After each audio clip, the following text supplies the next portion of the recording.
ആദ്യം മധുരിച്ച് പിന്നെ ഇപ്പോ കഴിച്ചിട്ട് ഇറക്കാനും വയ്യ തുപ്പാനും വയ്യ. സമയം ഏൽപ്പിച്ച എന്നെ വേണം പോയ. എത്ര തവണ നമ്മൾ സ്വർണവും ഡോളറും കടത്തി? ഒറ്റ തവണയല്ലേ നമ്മളെ പൊക്കിയുള്ളൂ. നിർത്ത കണ്ടുപോകല രണ്ടിനെയും എന്റെ കൺവട്ടത്ത്. തൽക്കാലം അകത്തു പോകുന്നതാ ബുദ്ധി. ഓ അത് ശരി. റൂമിനകത്തേക്കോ? അല്ല, ജയിലിനകത്തേക്ക്. എല്ലാവരെയും കെണിയിൽപ്പെടുത്തിക്കൊണ്ടിരിക്കുന്ന കെണി. ഈ സ്വഭാവം കൊണ്ടാ തന്നെ മൂലയിൽ എത്തിക്കുന്നത്. ഞാനേ കരടിന്റെ മന്ത്രിയായിരുന്നു. കൂടുതൽ കളിച്ചാലേ ഞാൻ അള്ളും മാന്തും. ഇങ്ങനെയാണോ വേണ്ടത്?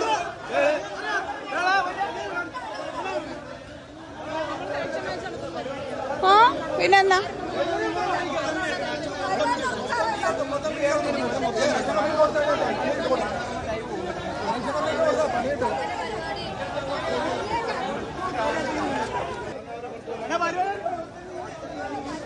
നമസ്കാരം, സ്പോട്ട് ലൈവിലേക്ക് സ്വാഗതം. അമ്പലപ്പുഴയിൽ UDF തെരുവ് നാടകത്തിന് നേരെയുണ്ടായ ആക്രമണത്തിന്റെ ദൃശ്യങ്ങളാണ് ഇപ്പോൾ കണ്ടത്. ഇന്നലെ രാത്രിയാണ് പുന്നപ്ര ബീച്ചിൽ UDFന്റെ തെരുവ് നാടകത്തിന് നേരെ ആക്രമണമുണ്ടായത്. സംഭവത്തിൽ CPM ലോക്കൽ സെക്രട്ടറിയും പഞ്ചായത്ത് പ്രസിഡന്റും ഉൾപ്പെടെ 10 പേർക്കെതിരെ പോലീസ് കേസെടുത്തു. കലാപാഹ്വാനത്തിനാണ് ഇവർക്കെതിരെ കേസെടുത്തത്. അക്രമം ആസൂത്രിതമെന്നും സമവായ ചർച്ചയ്ക്ക് ശേഷമാണ് ആക്രമണം ഉണ്ടായതെന്നും കോൺഗ്രസ് ആരോപിക്കുന്നു. വാർത്തയുടെ വിശദാംശങ്ങളുമായി ആലപ്പുഴയിൽ നിന്ന് ശരണ്യ സ്നേഹജൻ ചേരുന്നുണ്ട്. ശരണ്യ, ഈ തെരുവ് നാടകം നടക്കുന്നു തൊട്ടു പിന്നാലെ CPM നേതാക്കന്മാർ, പ്രാദേശിക നേതാക്കന്മാരടക്കം വലിയ ആക്രമണം അഴിച്ചുവിടുന്ന ഒരു സാഹചര്യം. അവരെ പ്രകോപിപ്പിച്ച കാര്യം എന്താണ്? മാത്രമല്ല, ഇപ്പോൾ 10 പേർക്കെതിരെ കേസെടുത്തിട്ടുണ്ട്. 10 പേർ മാത്രമാണോ ഈ അക്രമി സംഘത്തിൽ ഉണ്ടായിരുന്നത്?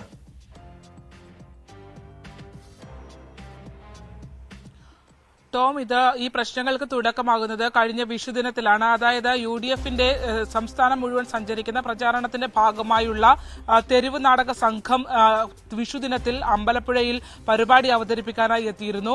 തുടർന്ന് അതിനകത്ത് കേന്ദ്ര സംസ്ഥാന സർക്കാരുകളെ വിമർശിച്ചുകൊണ്ടുള്ള ആക്ഷേപഹാസ്യമായിരുന്നു ആ നാടകത്തിന്റെ പ്രമേയം. ആ നാടകത്തിൽ നാടകം അവതരിപ്പിച്ചു തുടങ്ങിയപ്പോൾ തന്നെ അവിടെ LDF പ്രവർത്തകർ വളഞ്ഞവരിയിൽ വെച്ച് ഈ നാടകത്തെ എതിർക്കുകയും നാടകം അവിടെ തെരുവ് നാടകം അവതരിപ്പിക്കാൻ അനുവദിക്കാത്തൊരു സാഹചര്യവും ഉണ്ടായി.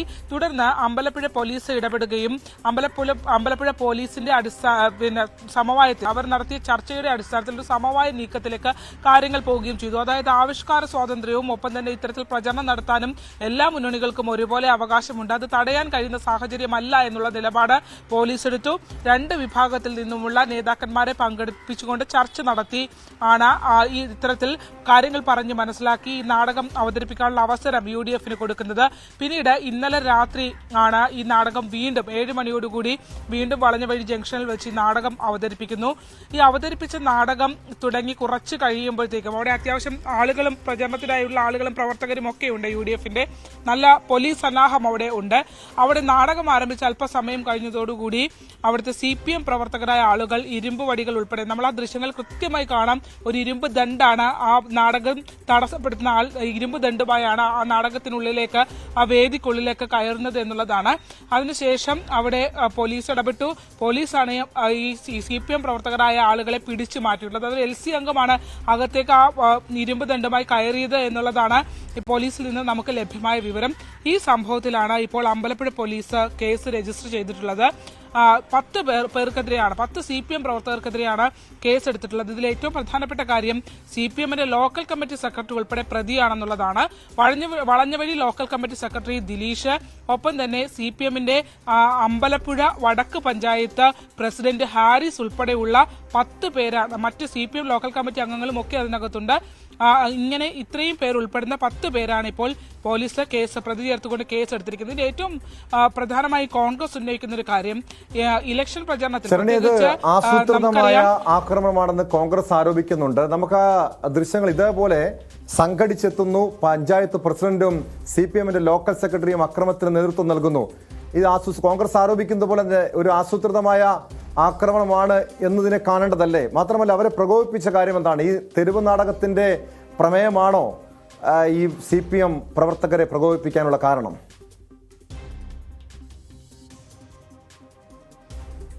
തീർച്ചയായിട്ടും അത് ഈ സംസ്ഥാന സർക്കാരിനെയും കേന്ദ്ര സംസ്ഥാന സർക്കാരുകളെ ഒരുപോലെ വിമർശിക്കുന്ന നാടകമാണ്. ഓരോ വിഷയങ്ങളും അവർ എടുത്തു കാണിച്ചുകൊണ്ട് തന്നെയാണ് ആ വിഷയങ്ങൾ, അതായത് ഈ കഴിഞ്ഞ കാലയളവിൽ സർക്കാരിന്റെ ഭരണ കാലയളവിൽ ഉണ്ടായ പ്രശ്നങ്ങളെ അത് ആക്ഷേപഹാസ്യമായി അവതരിപ്പിച്ചുകൊണ്ടാണ് ആ പ്രചാരണം നടത്തിയത്. അതിൽ പല CPM നേതാക്കന്മാരുടെ അനുകരിക്കുന്ന രീതിയിലുള്ള പ്രകടനങ്ങളൊക്കെ ഉണ്ടായിരുന്നു. സ്വാഭാവികമായും അത് തന്നെയാണ് ഈ ഒരു പ്രകോപനത്തിലേക്ക് എത്തിച്ചത് എന്ന് നമുക്ക് പറയാനാകും. പക്ഷേ ഇതിനകത്ത് ഏറ്റവും പ്രധാനപ്പെട്ട കാര്യം, ആവിഷ്കാര സ്വാതന്ത്ര്യത്തിന് ഏറ്റവും അധികം പ്രാധാന്യം നൽകുന്നുവെന്ന് അവകാശപ്പെടുന്ന ഒരു രാഷ്ട്രീയ പാർട്ടിയാണ് CPM. ആ ആവിഷ്കാര സ്വാതന്ത്ര്യത്തിന് വേണ്ടി നമുക്കറിയാമല്ലോ, BBC-യുടെ ഡോക്യുമെന്ററി അടക്കം പ്രദർശിപ്പിക്കുന്നതിന് വേണ്ടിയും അത്തരം കാര്യങ്ങൾക്കൊക്കെ വേണ്ടി മുൻകൈ എടുത്ത ഒരു രാഷ്ട്രീയ പാർട്ടിയുടെ പ്രവർത്തകർ, പ്രത്യേകിച്ച് ചുമതലയുള്ള CPM-ന്റെ ലോക്കൽ കമ്മിറ്റി സെക്രട്ടറി അടക്കമുള്ള ആളുകൾ പ്രതി ചേർക്കപ്പെട്ടു എന്നുള്ളത് തീർച്ചയായും അത് ആ സംഘടനാ സംവിധാനത്തിന് ഒരു തിരിച്ചടിയായി എന്ന് തന്നെ നമുക്ക് പറയേണ്ടിയിരിക്കുന്നു. കാരണം അത്തരത്തിൽ ഒരു തിരഞ്ഞെടുപ്പ് പോലെയുള്ള ഒരു ഘട്ടത്തിൽ, ഇത് വളരെ പ്രധാനപ്പെട്ട ഒരു ഘട്ടത്തിൽ ഓരോ പ്രവർത്തകരുടെയും പ്രവൃത്തി അത് എന്തെന്നുള്ള ജലം വിലയിരുത്തുന്നതാണ്. സ്വാഭാവികമായും ഇത്തരത്തിൽ നമുക്ക് ആ ദൃശ്യങ്ങൾ കാണാം. ടോം, കയ്യിൽ ഉള്ളത് ഒരു LC അംഗത്തിന്റെ കയ്യിലുള്ളത് ഒരു ഇരുമ്പ് വടിയാണ്. ഈ വടി ഉപയോഗിച്ചാണ് ആക്രമിക്കാനായി ചെല്ലുന്നത്. അതൊരു പെട്ടെന്നുള്ളൊരു പ്രകോപനമാണെന്ന് കരുതാനാവില്ല. കാരണം തലേ ദിവസം അതുപോലെ തന്നെ ഒരു സംഭവം ഉണ്ടാവുകയും തലേ ദിവസത്തിൽ പോലീസ് വിളിച്ചിരുത്തി കൃത്യമായി ചർച്ച ചെയ്ത് ഈ രണ്ട് വശങ്ങളും പറഞ്ഞ് മനസ്സിലാക്കി പരിപാടി നടത്തട്ടെ എന്നുള്ള അനുവാദം നൽകിയാണ് UDF പ്രവർത്തകർ അവിടെ പരിപാടി നടത്തുന്നത്. അവിടെ വീണ്ടും ഒരു ആക്രമണം നടത്തുകയും അവരുടെ കൈവശം ഇത്തരത്തിൽ ഇരുമ്പ് ദണ്ടുകൾ അടക്കം ഉണ്ടെങ്കിൽ അത് കോൺഗ്രസ് പറയുന്ന കാര്യങ്ങൾ ശരിയെന്ന് തന്നെ പറയേണ്ടിയിരിക്കുന്നു. അതൊരു ആസൂത്രിതമായ നീക്കമായിരുന്നു എന്ന് തന്നെയാണ് പറയുന്നത്. എന്തായാലും കോൺഗ്രസ് അതിനോട് പ്രതികരിച്ചിരിക്കുന്നത് ഇങ്ങനെയാണ്. അത് തന്നെയാണ്. കാരണം മറ്റൊരു കാര്യം, ഇതിനു മുൻപ് ഈ അമ്പലപ്പുഴയിലെ CPM-ന്റെ പ്രാദേശിക നേതാക്കൾക്കെതിരെ ഗുരുതരമായ പല ആരോപണങ്ങളും ഉയർന്നു വന്നിട്ടുള്ളതാണ്. പല ക്രിമിനൽ പശ്ചാത്തലങ്ങൾ അവർക്കുണ്ട് എന്ന ആരോപണമുണ്ട്. മാത്രമല്ല നിരവധി അക്രമ കേസുകൾ, തെളിവുകൾ ഉൾപ്പെടെ പുറത്തു വന്നിട്ടും യാതൊരു നടപടിയും ഇവർക്കെതിരെ എടുത്തില്ല. ഈ അക്രമികളായിട്ടുള്ള CPM പ്രവർത്തകരെയും നേതാക്കന്മാരെയും സംരക്ഷിക്കുന്ന സമീപനമായിരുന്നു പാർട്ടി അന്നൊക്കെ സ്വീകരിച്ചത്. ഈ ആക്രമണത്തിന്, തെരുവ് നാടക സംഘത്തിന് നേരെ ഉണ്ടായ ആക്രമണത്തിന് പിന്നിൽ ഇത്തരം ക്രിമിനൽ പശ്ചാത്തലമുള്ള CPM പ്രവർത്തകരാണോ ശരണ്യ? ടോം, അത്തരത്തിലല്ല. നമുക്കറിയാം, അമ്പലപ്പുഴ കേന്ദ്രീകരിച്ച് ചില പ്രശ്നങ്ങൾ, CPM-നുള്ളിൽ ചില സംഘടനാപരമായ നടപടികളും പ്രശ്നങ്ങളും ഒക്കെ ഉണ്ടാവുകയും പാർട്ടി പ്രവർത്തകർ, നമുക്കറിയാം, ഒരു പ്രവർത്തകനെ പിടിച്ച് കഴുത്തിൽ പിടിച്ച് പുറന്തള്ളുന്ന സംഭവമൊക്കെ വലിയ വിവാദമാവുകയും ഒക്കെ ചെയ്തതാണ്. പക്ഷേ അതിനപ്പുറത്തേക്ക് അത്തരമൊരു ആ രീതിയിലുള്ള ഒരു നീക്കമാണോ എന്ന് പറയാൻ കഴിയില്ല. പക്ഷേ ഇതിനകത്ത് ഏറ്റവും മോശമായ കാര്യം, കഴിഞ്ഞ ദിവസം നടന്ന ഒരു ചർച്ചയ്ക്ക് ശേഷം അത് വീണ്ടും ആ ഒരു പരിപാടി അവതരിപ്പിക്കാനായിട്ട്, തെരഞ്ഞെടുപ്പ് പ്രചാരണം എന്ന് പറഞ്ഞാൽ എല്ലാവർക്കും പ്രചാരണമായി മുന്നോട്ട് പോകാനുള്ള അവകാശമുണ്ടല്ലോ. എല്ലാ മുന്നണികൾക്കും ഒരുപോലെയാണ്. പ്രത്യേകിച്ച് നരേന്ദ്രമോദിയുടെ അടക്കമുള്ള അവരുടെ ഫാസിസ്റ്റ് നയമാണ് എന്നൊക്കെ വിമർശിക്കുന്ന CPM മറ്റ് ഒരുപക്ഷെ തിരഞ്ഞെടുപ്പ് പോലും ഇല്ലാതാകുന്ന ഒരു കാലം വരുമെന്ന് ഭയക്കുന്നു. അതിനുവേണ്ടി ഇടതുപക്ഷത്തിന് വോട്ട് ചെയ്യണം, അല്ലെങ്കിൽ അത്തരത്തിൽ ആ ഫാസിസ്റ്റ് നയങ്ങൾക്കെതിരെ, ഒരു രാജവാഴ്ച പോലെയുള്ള നയങ്ങൾക്കെതിരെ വോട്ട് ചെയ്യണമെന്ന് ആവശ്യപ്പെടുന്ന അല്ലെങ്കിൽ അഭ്യർത്ഥിക്കുന്ന CPM എന്തുകൊണ്ട് സഹിഷ്ണുതയോടുകൂടി മറ്റൊരു UDF അല്ലെങ്കിൽ മറ്റൊരു എതിർപക്ഷത്തെ സ്ഥാനാർത്ഥിയുടെ പ്രചരണത്തെ നോക്കിക്കാണുന്നില്ല? ആ സഹിഷ്ണുത എന്തുകൊണ്ട് സൂക്ഷിക്കുന്നില്ല എന്നുള്ളതാണ്. നമുക്കറിയാം, മേൽത്തട്ടിൽ കുറെ നേതാക്കന്മാരും ഈ അസഹിഷ്ണുത അതേപോലെ പിന്തുടരുന്ന ആളുകളാണ്. അത് താഴേക്ക് വരുമ്പോഴും ആ പ്രവർത്തകർ അത് കാണുന്നു എന്നുള്ളതാണ്. ഇതിനെയൊക്കെ ഒരു തിരഞ്ഞെടുപ്പ് എന്നുള്ള രീതിയിൽ അങ്ങനെ ഒരു മത്സര ബുദ്ധിയോടെ കാണാതെ അതിനെ ഒരു വൈരാഗ്യ ബുദ്ധിയോടെ കാണുന്നു എന്നതിന്റെ സൂചന തന്നെയാണ് ഇത്. കാരണം പോലീസ് ഇടപെട്ട്, പോലീസിന്റെ സാന്നിധ്യത്തിലാണ് ഇവർ മർദ്ദിക്കാനായി ശ്രമിക്കുന്നതും ഇരുമ്പ് ദണ്ടുകൾ ഉപയോഗിച്ച് ആളുകളെ ഭീഷണിപ്പെടുത്താനായി ശ്രമിക്കുന്നതും ഒക്കെ. അത് ശരിയായ രീതിയിൽ, ഇപ്പം നമ്മൾ CPM ജില്ലാ സെക്രട്ടറിയുമായിട്ടൊക്കെ ബന്ധപ്പെട്ടിരുന്നു.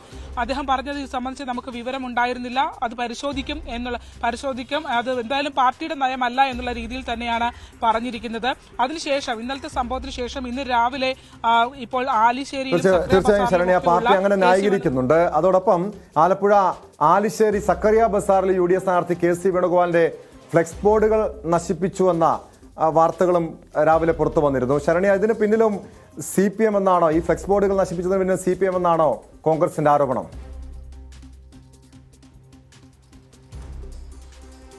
കോൺഗ്രസ് പറയുന്നത് ഇതൊരു ഭയത്തിന്റെ, അതായത് തിരഞ്ഞെടുപ്പിൽ ഇപ്പോൾ കോൺഗ്രസിന്റെ സംഘടനാ ചുമതലയുള്ള general secretary KPCC general secretary K Shukkur നമ്മളോട് പ്രതികരിച്ചിരുന്നു.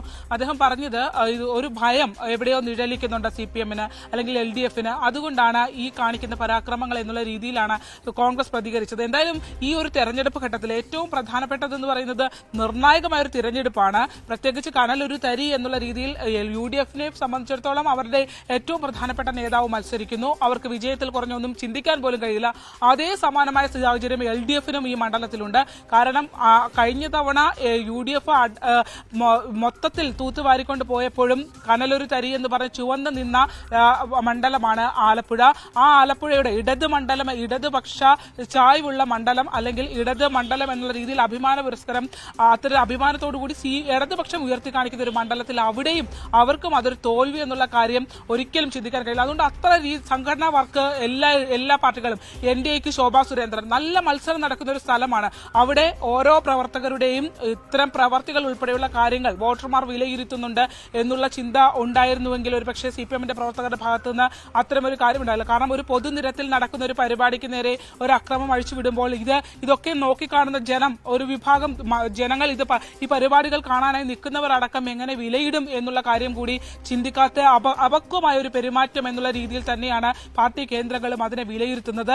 കാരണം അത്തരത്തിൽ അപക്വമായ ഒരു പെരുമാറ്റം ഉണ്ടാക്കുന്നത് പ്രത്യേകിച്ച് നമുക്കറിയാമല്ലോ, ഒരു തെരഞ്ഞെടുപ്പ് എന്ന് പറഞ്ഞാൽ അതിന്റെ ഒരു കാര്യം മാറി മറിയുന്നതിന് ഒരു മണിക്കൂറുകളിൽ ഒരു സംഭവം ഉണ്ടായാൽ മതി. അത്തരത്തിൽ ഒരു പ്രചാരണവുമായി മുന്നോട്ട് പോകുന്ന ഘട്ടത്തിൽ പ്രവർത്തകരുടെ ഭാഗത്തു നിന്നുണ്ടായ ഈ സംഭവത്തെ CPM അങ്ങനെ തന്നെയാണ് നോക്കിക്കാണുന്നത്. പക്ഷേ എന്തായാലും ഇതൊരു LDF-നെ സംബന്ധിച്ചിടത്തോളം ഇതൊരു ദൗർഭാഗ്യകരമായ സംഭവമാണെന്ന് തന്നെ പറയാം. കാരണം ഈ CPM-ന്റെ ലോക്കൽ കമ്മിറ്റി സെക്രട്ടറി ഉൾപ്പെടുന്ന നേതാക്കന്മാരെ പ്രതി ചേർത്തുകൊണ്ട് പോലീസിന് കേസ് രജിസ്റ്റർ ചെയ്യേണ്ടി വന്നു എന്നുള്ള സാഹചര്യം ഉണ്ടായി. അതൊരു അക്രമ സംഭവത്തിന്റെ പേരിൽ, പരസ്യമായ ഒരു അക്രമ സംഭവത്തിന്റെ പേരിൽ ആണ് എന്നുള്ളതുമാണ്. ആവിഷ്കാര സ്വാതന്ത്ര്യത്തിന് നേരെ ഒരു കടന്നുകയറ്റം എന്നുള്ള രീതിയിലാണ് ആ നാടക പ്രവർത്തകരായി എത്തിയ ആളുകൾക്ക് നേരെയുള്ള ഒരു അക്രമം അഴിച്ചുവിടുന്ന ഒരു സാഹചര്യം ഉണ്ടായിട്ടുള്ളത്. എന്തായാലും ഇത് UDF ഒരു പ്രചാരണ ആയുധമായി എടുക്കുമെന്നുള്ള കാര്യത്തിൽ തർക്കമില്ല. അവരത് പ്രചാരണ ആയുധമായി തന്നെയാണ് നോക്കിക്കാണുന്നത്. അതുകൊണ്ട് തന്നെ UDF-ന്റെ ജില്ലാ നേതൃത്വം ഈ ദൃശ്യങ്ങളടക്കം പ്രചരിപ്പിച്ചുകൊണ്ട് LDF-നെതിരെ പ്രധാനമായ ഒരു ആരോപണമായി ഉന്നയിക്കാൻ വേണ്ടി ഉള്ള നീക്കം അവരുടെ ഭാഗത്തു നിന്നും നടക്കുന്നുണ്ട് എന്ന് നമുക്ക് മനസ്സിലാക്കണം. അത്തരത്തിൽ തിരഞ്ഞെടുപ്പിൽ UDF-നും ഗുണകരമായ രീതിയിലുള്ള ഒരു പ്രചാരണ ആയുധമായി CPM-ലെ പ്രാദേശിക നേതാക്കളുടെ ഭാഗത്തു നിന്നുള്ള ഈ ഇടപെടൽ എന്ന് പറയേണ്ടിയിരിക്കുന്നു. ടോം, ശരണ്യ, ഇപ്പോൾ UDF കലാസംഘത്തിന്റെ നേതൃത്വത്തിലാണ് ഈ തെരുവ് നാടകം നടക്കുന്നത്. ഇപ്പോൾ ഇത്തരം ഒരു ആക്രമണമൊക്കെ ഉണ്ടായ പശ്ചാത്തലത്തിൽ എന്തായിരിക്കും തുടർന്നുള്ള UDF-ന്റെ തീരുമാനം? ഇത് ഈ തെരുവ് നാടക ക്യാമ്പയിനുകളുമായി മുന്നോട്ട് പോകാൻ തന്നെയാണോ, അതോ ഈ പ്രശ്നങ്ങൾ, പ്രകോപനമൊക്കെ ഒഴിവാക്കുന്നതിന് വേണ്ടി ഇത് ഒഴിവാക്കാനുള്ള ഈ തെരുവ് നാടകം പോലെയുള്ള കലാപരിപാടികൾ അല്ലെങ്കിൽ പ്രചരണ പരിപാടികൾ ഒഴിവാക്കാനുള്ള സാധ്യതയുണ്ടോ? ഇതേ രീതിയിൽ പോലീസിന്റെ ഭാഗത്തു നിന്നും അക്രമങ്ങൾ ഒഴിവാക്കാൻ അങ്ങനെ എന്തെങ്കിലും നിർദ്ദേശങ്ങളോ അല്ലെങ്കിൽ നടപടികളോ ഉണ്ടാകാൻ ഒരു നീക്കമുണ്ടോ ശരണ്യ? ഇത് ടോം, സംസ്ഥാനത്ത് മുഴുവൻ നടന്ന അല്ലെങ്കിൽ സംസ്ഥാനത്ത് വിവിധ കേന്ദ്രങ്ങൾ, വിവിധ പാർലമെന്റ് മണ്ഡലങ്ങളിൽ സഞ്ചരിച്ചു വരുന്ന ഒരു തെരുവ് നാടക സംഘമാണ്. UDF-ന്റെ പ്രചാരണ ജാഥയുടെ ഭാഗമായി എത്തുന്ന ആളുകളാണ്. അവർ ഇവിടെ മാത്രമല്ല പരിപാടി അവതരിപ്പിച്ചത്, മറ്റെല്ലാ ഇടങ്ങളിലും ഇവർ ഈ പരിപാടി അവതരിപ്പിച്ച് തന്നെയാണ് ഇവിടേക്ക് വന്നിട്ടുള്ളത്. അവിടെയൊക്കെ കാണിച്ച ഒരു സഹിഷ്ണുത ഇവിടെ വന്നപ്പോൾ അസഹിഷ്ണുതയായി മാറി എന്നുള്ളതാണ് പ്രധാനപ്പെട്ട കാര്യം. അതും പ്രത്യേകിച്ച് അമ്പലപ്പുഴ പോലുള്ള ഒരു സ്ഥലത്ത് അങ്ങനെ ഒരു സംഭവം ഉണ്ടായി എന്നുള്ളത് പറയേണ്ടിയിരിക്കുന്നു. അതിൽ LDF-ൽ തന്നെ CPM പ്രവർത്തകർ അതിന് മുൻകൈ എടുത്തു എന്നുള്ളത് തീർച്ചയായും CPM-ന് ഒരു തിരിച്ചടിയായി മാറി എന്നുള്ളത് പറയാതിരിക്കാൻ നമുക്ക് കഴിയില്ല. കാരണം ഇതൊക്കെ ജനം ചർച്ച ചെയ്യും. പ്രത്യേകിച്ച് ഈ തെരഞ്ഞെടുപ്പിൽ നമുക്കറിയാമല്ലോ, വിരൽത്തുമ്പിൽ എല്ലാ ആളുകൾക്കും എല്ലാ കാര്യങ്ങളും മനസ്സിലാക്കാനും ഒപ്പം തന്നെ എല്ലാ പ്രചരണത്തിന് വേണ്ടിയുള്ള കാര്യങ്ങൾ, ഇപ്പോൾ വീടുകൾ കയറി പ്രചരണത്തിലേക്ക് പോകുന്നതിനപ്പുറത്തേക്ക് വിരൽത്തുമ്പിൽ എല്ലാ സ്ഥാനാർത്ഥികളുടെയും സോഷ്യൽ മീഡിയ വിങ്ങുകളുമൊക്കെ വളരെയധികം പ്രവർത്തിക്കുന്ന ഒരു ഘട്ടമാണ്. ആ ഘട്ടത്തിൽ ഓരോ സാധാരണക്കാരന്റെ വിരൽത്തുമ്പിലും ഓരോ കാര്യങ്ങൾ അറിയാൻ കഴിയുന്ന ഘട്ടത്തിൽ ഇങ്ങനെ ഇത്തരത്തിലൊരു ഇരുമ്പ് വടിയൊക്കെ ഉപയോഗിച്ച് ആക്രമിക്കാൻ ശ്രമിക്കുന്ന, പോലീസ് നിൽക്കുമ്പോൾ ആക്രമിക്കാൻ ശ്രമിക്കുന്ന പശ്ചാത്തലമുള്ള ഒരു വീഡിയോ ലഭ്യമാകുന്നു. അത് അങ്ങനെ ഒരു സംഭവം പരസ്യമായി നടക്കുന്നു എന്നുള്ളത് അത് 2 തവണ ആവർത്തിക്കപ്പെടുന്നു. പോലീസ് ചർച്ച ചെയ്ത് പരിഹരിച്ചിട്ട് വീണ്ടും അത് ആവർത്തിക്കപ്പെടുന്നു എന്ന് പറയുന്നത് സ്വാഭാവികമായും അവർക്ക് അതൊരു മോശം കാര്യമായി തന്നെയാണ് ഇപ്പോൾ പ്രചരിപ്പിക്കുന്നത്. അത് ഇത്രയും തീവ്രമായ ഒരു തെരഞ്ഞെടുപ്പ് നടക്കുന്ന ഘട്ടത്തിൽ വിവരങ്ങൾ നൽകിയത്. ആവിഷ്കാര സ്വാതന്ത്ര്യം എന്നത് വാക്കുകളിൽ മാത്രം പോരാ, അത് എതിരാളികളാണെങ്കിലും ഇത്തരം ആവിഷ്കാര സ്വാതന്ത്ര്യം അല്ലെങ്കിൽ ഇത്തരം കലാപരിപാടികളുമായി മുന്നോട്ട് പോയാൽ അതിനെ ഉൾക്കൊള്ളാൻ, അത് കല എന്ന രീതിയിൽ അതിനെ ഉൾക്കൊള്ളാനുള്ള ഒരു മനോഭാവമാണ് എല്ലാ രാഷ്ട്രീയ പാർട്ടികൾക്കും വേണ്ടത്. എന്തായാലും അമ്പലപ്പുഴയിൽ കഴിഞ്ഞ രാത്രിയിലാണ്, ഇന്നലെ രാത്രി 8 മണിക്കാണ് UDFന്റെ തെരുവ് നാടക സംഘത്തിന് നേരെ ആക്രമണമുണ്ടായത്. സംഭവത്തിൽ പഞ്ചായത്ത് പ്രസിഡന്റും ലോക്കൽ കമ്മിറ്റി സെക്രട്ടറിയും ഉൾപ്പെടെ 10 പേർക്കെതിരെ പോലീസ് കേസെടുത്തിട്ടുണ്ട്. സ്പോട്ട് ലൈവിലേക്ക് തിരികെ എത്താം ഇടവേള കഴിഞ്ഞ്.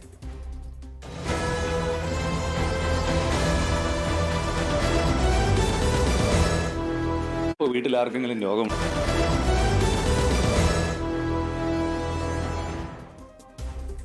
താമരശ്ശേരി താലൂക്ക് ആശുപത്രി അധികൃതരുടെ അനാസ്ഥ കാരണം 4 മാസത്തിലേറെ ചികിത്സയിലായിരുന്ന കുഞ്ഞ് മരിച്ച സംഭവമാണ് സ്പോട്ട് ലൈവ് പരിശോധിക്കുന്നത്. സംഭവത്തിൽ നിയമ നടപടികളുമായി മുന്നോട്ടു പോകാനാണ് മാതാപിതാക്കളുടെ തീരുമാനം. പുതുപ്പാടി സ്വദേശിനി ബിന്ദുവിന്റെ 4 മാസം പ്രായമുള്ള പെൺകുട്ടിയാണ് മരിച്ചത്. ആശുപത്രിയിൽ ചികിത്സയ്ക്ക് എത്തിയപ്പോൾ ഡോക്ടർ എത്താതിരുന്നതും ആവശ്യമായ പരിചരണം നൽകാതിരുന്നതുമാണ് കുഞ്ഞു മരിക്കാൻ കാരണമെന്നാണ് ആരോപണം. ഇവര് കുട്ടി താഴോട്ട് ഇറങ്ങി, ഒരു കുട്ടീന്റെ നടുവാണ് പുറത്തേക്ക് വരുന്നതെന്ന് അവര് പറഞ്ഞത്.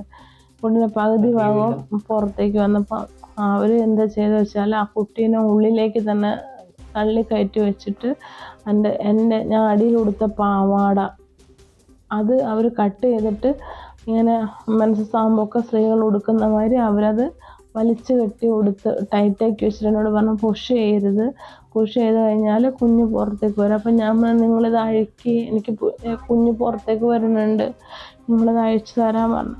അപ്പോൾ അവരത് അയക്കാത്തത് കൊണ്ട് എൻ്റെ കുഞ്ഞ് അതിൻ്റെ ഉള്ളിൽ നിന്ന് സ്റ്റെക്കായിട്ട് 15 മിനിറ്റിന്റെ വ്യത്യാസം ഡോക്ടർമാർ പറഞ്ഞപ്പോഴായിരുന്നു.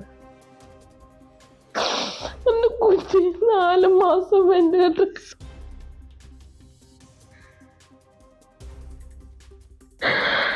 ഇന്നലെ 2:45 എൻ്റെ കുട്ടി മരണപ്പെട്ട്. ഞാൻ ആരോടും പറയുന്ന എന്റെ വിഷമം. ഒരുപാട് പരാതി ഞാൻ കൊടുത്ത്.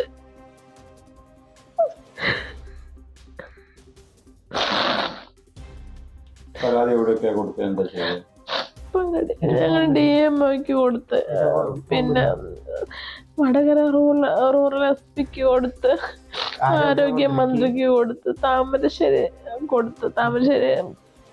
സൂപ്രണ്ടിന് കൊടുത്ത്, നമ്മുടെ തിരുവമ്പാടി MLA ലിൻഡോ ജോസഫിന് കൊടുത്ത്, എല്ലാവർക്കും കൊടുത്ത്. ഈ നേരം വരെ സ്റ്റേഷനിൽ പോലും എന്നെ ഒന്ന് വിളിച്ചിട്ട് സംസാരിച്ചില്ല. 4 മാസമായി. ഞാനിനി ആരോടാ പറയണേ? ഇത് വാടകയ്ക്കാ ഞങ്ങള് നിക്കുന്നേ. ഇത് നാളെ അവരെ ഒഴിവാകാൻ പറഞ്ഞിട്ട് ഞാൻ 4 മാസമായി വാടക കൊടുത്തിട്ട്. എന്റെ മുന്നിൽ ഇനി ഒരു ആത്മഹത്യ മാത്രമാണ് ഞങ്ങളുടെ ആശ്രയം. വേറെ ഒന്നും എനിക്കൊന്നും പറയാനില്ല.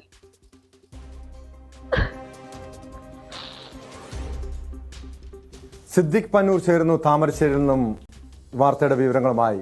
സിദ്ദിഖ്, ഏറെ വേദനിപ്പിക്കുന്ന വാർത്തയാണ് കഴിഞ്ഞ ദിവസം താമരശ്ശേരിയിൽ നിന്ന് വന്നത്. നമുക്ക് ഈ ദമ്പതികളുടെ വേദന അത് പറഞ്ഞറിയിക്കാൻ കഴിയാത്തതാണ്. 8 വർഷത്തെ കാത്തിരിപ്പിന് ശേഷമാണ് ഇവർക്കൊരു കുഞ്ഞുണ്ടായത്. ആശുപത്രി അധികൃതരുടെ ഗുരുതരമായിട്ടുള്ള അനാസ്ഥയാണ് മരണത്തിന്, കുഞ്ഞ് മരിക്കാനുള്ള കാരണമെന്ന കാര്യത്തിൽ യാതൊരു സംശയവുമില്ല. കാരണം ഡോക്ടർ ഇല്ല എന്ന് പറഞ്ഞ് ആശുപത്രിയിൽ നിന്നും ഇവരെ മറ്റൊരു ആശുപത്രിയിലേക്ക് റെഫർ ചെയ്യുന്നു. പിന്നീട് പരാതിയുമായി ഇവർ പോലീസിനെ സമീപിച്ചു, ആരോഗ്യവകുപ്പിനെ സമീപിച്ചു. താലൂക്ക് ആശുപത്രിയിൽ നിന്ന് കൊടുത്ത റിപ്പോർട്ട് ഒരു വിധത്തിലുള്ള അനാസ്ഥയും ഉണ്ടായിട്ടില്ല, വീഴ്ചയും ഉണ്ടായിട്ടില്ല എന്നാണ്. എന്തായാലും ഈ ഒരു സംഭവം മന്ത്രിയുടെ ശ്രദ്ധയിൽപ്പെട്ട് കാണും. ഇതുവരെയും അവർക്ക് ഒരു അറിയിപ്പോ ഒരു വിധത്തിലുള്ള അവരോട് ഫോണിൽ വിളിച്ചു പോലും കാര്യം തിരക്കിയിട്ടില്ല എന്നാണ് നമുക്ക് മനസ്സിലാക്കാൻ കഴിയുന്ന വിവരം. എന്താണ് ഈ ദമ്പതികളുടെ തീരുമാനം? നിയമ നടപടികളുമായി മുന്നോട്ട് പോവുകയാണോ? തീർച്ചയായും വളരെ ഏറെ വേദനാജനകമായ ഒരു വാർത്ത തന്നെയാണ് എന്ന് പറയാം. നമുക്ക് കേൾക്കുമ്പോൾ തന്നെ വലിയ പ്രയാസമുണ്ടാവുന്നു. പ്രത്യേകിച്ച് പ്രസവ സമയത്തുള്ള വേദനയും അതിന്റെ പ്രയാസവും അത് ആർക്കും പറഞ്ഞ് അറിയിക്കാൻ കഴിയുന്നതല്ല. ഈ സമയത്ത് ഇവർ പറയുന്നത് ആ ദിവസം തന്നെ ഡോക്ടറെ അന്ന് വൈകുന്നേരം ഡോക്ടറെ കണ്ടിരുന്നു. ഡോക്ടർ അതായത് ഡിസംബർ 4-ാം തീയതിയാണ് ഈ സംഭവം ഉണ്ടാകുന്നത്. അവർ ഡിസംബർ 21-ന് സിസേറിയൻ വേണമെന്നും പറഞ്ഞ് മറ്റു പ്രശ്നങ്ങളൊന്നുമില്ല എന്നും പറഞ്ഞ് സ്കാനിംഗ് റിപ്പോർട്ട് ഉൾപ്പെടെ പരിശോധിച്ച് ഡോക്ടർ ഇവരെ തിരിച്ചയച്ചതാണ്. എന്നാൽ എന്തെങ്കിലും പ്രയാസങ്ങൾ ഉണ്ടായാൽ ആശുപത്രിയിൽ വരണമെന്നും പറഞ്ഞിരുന്നു. ഇതിന്റെ അടിസ്ഥാനത്തിൽ ഇവർക്ക് പ്രയാസമുണ്ടായിരുന്ന സമയത്ത് രാത്രി ഏകദേശം 9:30 മണിയോടെ താമരശ്ശേരി താലൂക്ക് ആശുപത്രിയിൽ എത്തുകയാണ്. ഇവിടെ ഈ സമയത്ത് കാഷ്വാലിറ്റിയിൽ ഒരു ഡോക്ടറും ഏതാനും ജീവനക്കാരും മാത്രമാണ് ഉണ്ടാവുക. എന്നാൽ gynaecology doctor call on duty എന്നാണ് പറയുക. അവർ ഏത് സമയത്തും അവരുടെ ചികിത്സയിലുള്ള പേഷ്യന്റിന്റെ വിളി ഉണ്ടായാൽ എത്തണം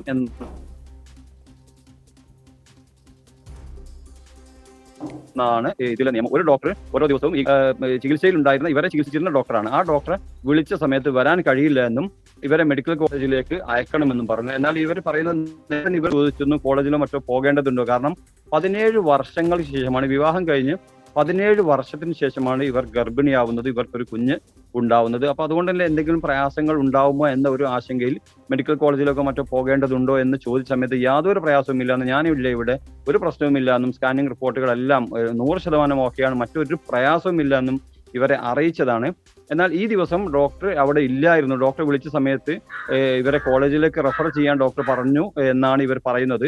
ഈ അടിസ്ഥാനത്തിൽ ഇവർ പറയുന്നത് ഈ പ്രസവത്തിന് തൊട്ട് മുന്നേ വെള്ളം പോകുക എന്ന് പറയുന്ന അങ്ങനെ ഉണ്ടായ സമയത്ത് ഇവർക്ക് മനസ്സിലായി പ്രസവം ഇപ്പൊ തന്നെ നടക്കുമെന്ന്. എന്നാൽ അതൊന്നും അംഗീകരിക്കാതെ ഇവരുടെ അടിയിലുണ്ടായിരുന്ന വസ്ത്രം കീറി ഇത് ശരിക്ക് വെച്ച് ഇവർ പറയുന്നത് പുറത്തേക്ക് വന്ന കുഞ്ഞിനെ ഉള്ളോട്ട് തന്നെ തള്ളി എന്നാണ് ഇവർ പറയുന്നത്. ആ രീതിയിൽ ചെയ്ത് പെട്ടെന്ന് കോളേജിലേക്ക് പോകണമെന്നും പറഞ്ഞു അയച്ചു എന്നാണ്. എന്നാൽ ഈ സമയത്ത് ഇവർ പറയുന്നത് എനിക്ക് കുഞ്ഞ് പുറത്തേക്ക് വരുന്നുണ്ട്, അസംഖ്യമായ വേദനയുണ്ട്, നിങ്ങൾ ഈ കെട്ട് അഴിക്കണം എന്ന് പറഞ്ഞ സമയത്ത് അഴിക്കേണ്ടതില്ല, നിങ്ങൾ ഒന്നും ചെയ്യേണ്ടതില്ല, പ്രഷർ കൊടുക്കാതിരുന്നാൽ മതി, പ്രസവിക്കില്ല, നിങ്ങൾ കോളേജിൽ എത്തിയ ശേഷം മാത്രമേ പ്രസവിക്കുള്ളൂ എന്നും പറഞ്ഞുകൊണ്ട് ഇവരെ കോളേജിലേക്ക് അയച്ചു എന്നാണ് പറയുന്നത്. അങ്ങനെ കോളേജിൽ എത്തിയ സമയത്ത് ഡോക്ടർമാർ പറയുന്നു കുട്ടിക്ക് മസ്തിഷ്കത്തിന് ക്ഷതം ആരുടെ ഭാഗത്ത് വീഴ്ച ഉണ്ടായെന്നാണ് സിദ്ദിഖ് പറയുന്നത്.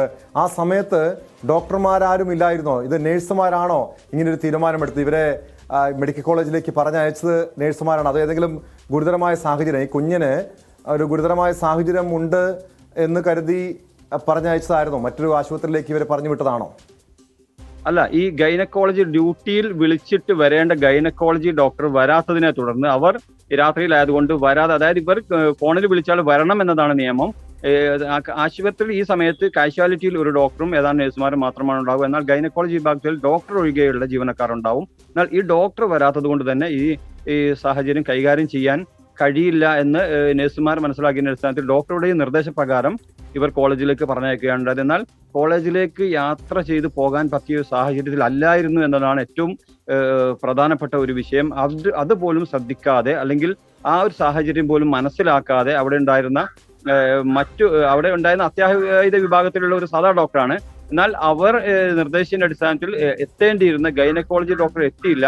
മാത്രമല്ല ഗൈനക്കോളജി വിഭാഗത്തിൽ ഉണ്ടായിരുന്ന മറ്റു നഴ്സുമാർ ഉൾപ്പെടെയുള്ള ജീവനക്കാർ ഇത് വളരെ ലാഘവത്തോടുകൂടി, അല്ലെങ്കിൽ അവർക്ക് ഇത് ഡോക്ടർ ഇല്ലാതെ കൈകാര്യം ചെയ്യാൻ കഴിയില്ല എന്നൊരു സാഹചര്യം ഉണ്ടായേക്കാം. എന്താണ് അതിന്റെ വസ്തുത എന്ന് നമുക്കറിയില്ല. ഏതായിരുന്നാലും ആശുപത്രി അധികൃതർ പറയുന്നത് അത്തരത്തിലുള്ള ഒരു പ്രയാസവും ഉണ്ടായിട്ടില്ല എന്നും ഇവർക്ക് പ്രസവം നടക്കും എന്ന് മനസ്സിലാക്കിയതിന്റെ അടിസ്ഥാനത്തിൽ എന്തെങ്കിലും പ്രയാസങ്ങൾ ഉണ്ടാവും എന്ന് കരുതിയിട്ടാണ് കോളേജിലേക്ക് പറഞ്ഞയച്ചത് എന്നാണ്. എന്നാൽ ഇവർ പറയുന്നു കൃത്യമായിട്ട് ഇവരുടെ ഡ്രസ്സ് ഈ രീതിയിൽ കീറി പുറത്തോട്ട് വന്ന കുഞ്ഞിനെ ഉള്ളോട്ട് തന്നെ തള്ളിയിട്ട് ഇത്രയും നമ്മൾക്ക് ഉൾക്കൊള്ളാൻ പോലും പറയാൻ പോലും ചിന്തിക്കാൻ പോലും കഴിയാത്ത രീതിയിലുള്ള ഒരു പ്രവർത്തനം ആശുപത്രിയിലെ ആ സമയത്ത് ഉണ്ടായിരുന്ന ജീവനക്കാരുടെ ഭാഗത്തുനിന്ന് ഉണ്ടായി എന്നാണ് ഇവർ പറയുന്നത്. ഏതായിരുന്നാലും ഇവർ ഇപ്പോൾ പറയുന്നത് ഏതറ്റം വരെയും നിയമപരമായിട്ട് ഏതറ്റം വരെയും പോവും. ഇവർ പോലീസിൽ പരാതി നൽകി, ആരോഗ്യവകുപ്പ് മന്ത്രി ഉൾപ്പെടെയുള്ളവർക്ക് പരാതി നൽകി. ഇതിലൊന്നും യാതൊരു നടപടി ഉണ്ടായില്ല. മാത്രമല്ല ഇവർ പറയുന്നത് പോലീസ് സ്റ്റേഷനിൽ നിന്നും ഒരു പോലീസുകാർ 1-2 തവണ വിളിച്ചു. ആശുപത്രിയിലാണ് എന്ന് പറഞ്ഞ സമയം 4 മാസമായി ഇവർ കോഴിക്കോട് മെഡിക്കൽ കോളേജ് ആശുപത്രിയിലാണ്. ഈ കുഞ്ഞ് വെന്റിലേറ്ററിലാണ്. ഡിസംബർ 4 മുതൽ ഇന്നലെ വരെ ഇവർ ആശുപത്രിയിലാണ്. ഈ ഭാര്യയും ഭർത്താവും മാത്രമാണുള്ളത്. ഭർത്താവ് പാലക്കാട് സ്വദേശിയാണ്. അതുകൊണ്ട് തന്നെ ബന്ധുക്കളോ ആരോ ഇവിടെ ഇല്ല. ഈ സ്ത്രീക്കും കാര്യമായ ബന്ധുക്കളൊന്നുമില്ല. അമ്മയൊക്കെ മരിച്ചു പോയതാണ് എന്നാണ് പറയുന്നത്. കാര്യമായ ബന്ധുക്കളൊന്നുമില്ല. അതുകൊണ്ട് തന്നെ ഇവർ മാത്രമാണ് ആശുപത്രിയിൽ ഉണ്ടായിരുന്നത്. ഈ മെഡിക്കൽ കോളേജിലുള്ള സമയത്ത് താമരശ്ശേരി പോലീസ് സ്റ്റേഷനിൽ വന്ന് മൊഴി നൽകുക എന്നത് ഇവർക്ക് പ്രയാസമാണ്. അതുകൊണ്ട് തന്നെ സ്വാഭാവികമായിട്ടും പോലീസ് മെഡിക്കൽ കോളേജിൽ ചെന്ന് ഇവരുടെ മൊഴി രേഖപ്പെടുത്തേണ്ടതാണ്. എന്നാൽ അത് ഉണ്ടായില്ല. നിങ്ങൾ ഡിസ്ചാർജ് ആയതിനു ശേഷം പോലീസ് സ്റ്റേഷനിൽ വന്ന് മൊഴി നൽകണം എന്ന് പറഞ്ഞു എന്നാണ് ഇവർ പറയുന്നത്. ഇത്രയും സമയമെടുത്തിട്ടും പോലീസിന്റെ ഭാഗത്തു നിന്നും കാര്യമായ ഒരു അന്വേഷണമോ നടപടിയോ ഉണ്ടായില്ല. മാത്രമല്ല ആരോഗ്യവകുപ്പിന്റെ അതാണ് യാതൊരു ഏറെ പ്രതിഷേധാർഹമായിട്ടുള്ള, ഏറെ വിഷമിപ്പിക്കുന്ന കാര്യം. കാരണം വലിയ ഒരു കുഞ്ഞ് നഷ്ടപ്പെട്ടതിന്റെ വേദനയിൽ കഴിയുന്ന ദമ്പതികൾ അവരോട് പോലീസ് സ്റ്റേഷനിലെത്തി പരാതി നൽകാൻ ആവശ്യപ്പെടുന്നു. ഈ സംഭവം നടന്നിട്ട് 24 മണിക്കൂർ കഴിഞ്ഞു. ഇതുവരെയും ആരോഗ്യവകുപ്പിന്റെ ഭാഗത്തുനിന്ന് പോലീസിന്റെ ഭാഗത്തുനിന്ന് യാതൊരു നടപടിയും ഉണ്ടായിട്ടില്ല. നീതി കിട്ടുമെന്ന് ഇവർക്ക് പ്രതീക്ഷയുണ്ടോ? നമുക്കറിയാം ഈ കോഴിക്കോട്ട് ഈ സമീപ ദിവസങ്ങളിൽ ഉണ്ടായ, അല്ലെങ്കിൽ ഈ ഏതാനും മാസങ്ങൾക്ക് മുൻപ് ഉണ്ടായ, ഈ ഏതാനും വർഷങ്ങൾക്ക് ഈ സമീപകാലത്തുണ്ടായ പല സംഭവങ്ങളും നമുക്കറിയാം. ഹർഷീനയുടെ അവസ്ഥ അറിയാം, കത്രിക ശസ്ത്രക്രിയയുടെ വയറ്റിൽ കുടുങ്ങിയത്, അതിനുശേഷം ICU പീഡന കേസ്. ഇവിടെയൊന്നും ഇരകൾക്ക് നീതി കിട്ടാത്ത സാഹചര്യമാണ്. ഈ കുടുംബത്തിന്, ഈ ദമ്പതികൾക്ക് ഈ ആരോഗ്യവകുപ്പിൽ നിന്ന്, നമ്മുടെ സർക്കാരിൽ നിന്ന് നീതി കിട്ടുമെന്ന് പ്രതീക്ഷിക്കാമോ ഈ ഒരു സാഹചര്യത്തിൽ സിദ്ദിഖ്? ഇതിൽ ഇവർ പറയുന്ന പോലെ തന്നെ ആരോഗ്യ വകുപ്പിൽ നിന്ന് യാതൊരു നീതിയും ഇവർക്ക് ലഭിച്ചില്ല എന്ന് പറയുമ്പോൾ ഈ പറയപ്പെട്ട സംഭവങ്ങളിലൊക്കെ തന്നെ ആരോഗ്യ വകുപ്പുമായി ബന്ധപ്പെട്ട ഒരു കാര്യമാകുമ്പോൾ ഡോക്ടർമാരുടെ അല്ലെങ്കിൽ ആരോഗ്യ വകുപ്പ് ജീവനക്കാരുടെ ഉദ്യോഗസ്ഥരുടെ ഒരു സമിതിയാണ് ഇത്തരം കാര്യങ്ങൾ അന്വേഷിക്കുകയും അതിനുവേണ്ട നടപടി സ്വീകരിക്കുകയും ചെയ്യുന്നാൽ ഈ സമയത്തൊക്കെ തന്നെ ഡോക്ടർമാരെയോ അല്ലെങ്കിൽ മറ്റു ജീവനക്കാരെയോ പിന്തുണക്കുന്ന ഒരു നിലപാട് മാത്രമാണ് ആശുപത്രിയുടെ അതല്ലെങ്കിൽ ആരോഗ്യ വകുപ്പിന്റെ ഭാഗത്തു നിന്ന് ഉണ്ടാവാറുള്ളത്. അതുകൊണ്ട് തന്നെ ഇത്തരം ഒരു വിഷയത്തിലും ഇരക്ക് നീതി കിട്ടിയെന്ന് പറയാൻ കഴിയില്ല. ഇവിടെയും സംഭവിച്ചത് അത് തന്നെയാണ്. ആശുപത്രിയുടെ ഭാഗത്തു നിന്നുണ്ടായിട്ടുള്ള വീഴ്ച മറച്ചു വെക്കുന്ന രീതിയിൽ ആരോഗ്യ വകുപ്പിന്റെ മറ്റു ഉദ്യോഗസ്ഥരുടെ ഭാഗത്തു നിന്ന് നീക്കമുണ്ടായി എന്ന് തന്നെയാണ്. എന്നാൽ ഇവർ പറയുന്നത് പോലീസിന്റെ ഭാഗത്തുനിന്നും ഉണ്ടായില്ല. പോലീസിനും ചില പരിമിതികൾ ഈ വിഷയത്തിൽ ഉണ്ട് എന്ന് വേണമെങ്കിൽ നമുക്ക് പറയാം. എന്നാൽ ഇവർ പറയുന്നത് ഏത് അറ്റം വരെയും കോടതിയോ വക്കീൽ മുഖേന കോടതിയെ സമീപിച്ച് നീതി നേടിയെടുക്കുക തന്നെ ചെയ്യും. അതിനുവേണ്ട ഏതറ്റം വരെയും പോകും എന്നാണ് ഇവർ പറയുന്നത്. സാമ്പത്തികമായിട്ട് യാതൊരു കഴിവും ഇവർക്കില്ല. 4 മാസമായിട്ട് വീടിന്റെ വാടക കൊടുക്കാത്തതിനാൽ തന്നെ വിവരങ്ങൾ നൽകിയത്. താമരശ്ശേരി താലൂക്ക് ആശുപത്രി അധികൃതരുടെ അനാസ്ഥ കാരണം 4 മാസത്തിലേറെ ചികിത്സയിലായിരുന്ന കുഞ്ഞ് മരിച്ചത് കഴിഞ്ഞ ദിവസം പുലർച്ചെയാണ്. സംഭവം നടന്ന് 24 മണിക്കൂർ കഴിഞ്ഞിട്ടും ആരോഗ്യവകുപ്പോ ആരോഗ്യവകുപ്പ് ഉദ്യോഗസ്ഥരോ പോലീസോ യാതൊരു നടപടിയും സ്വീകരിക്കാത്തതാണ് വലിയ പ്രതിഷേധത്തിന് കാരണം. ആ കുടുംബം, ദമ്പതികൾ നിയമ നടപടികളുമായി മുന്നോട്ട് പോകാൻ ഉറച്ചു തന്നെയാണ്. സ്പോട്ട് ലൈവിലേക്ക് തിരികെ എത്താം ഇടവേള കഴിഞ്ഞ്.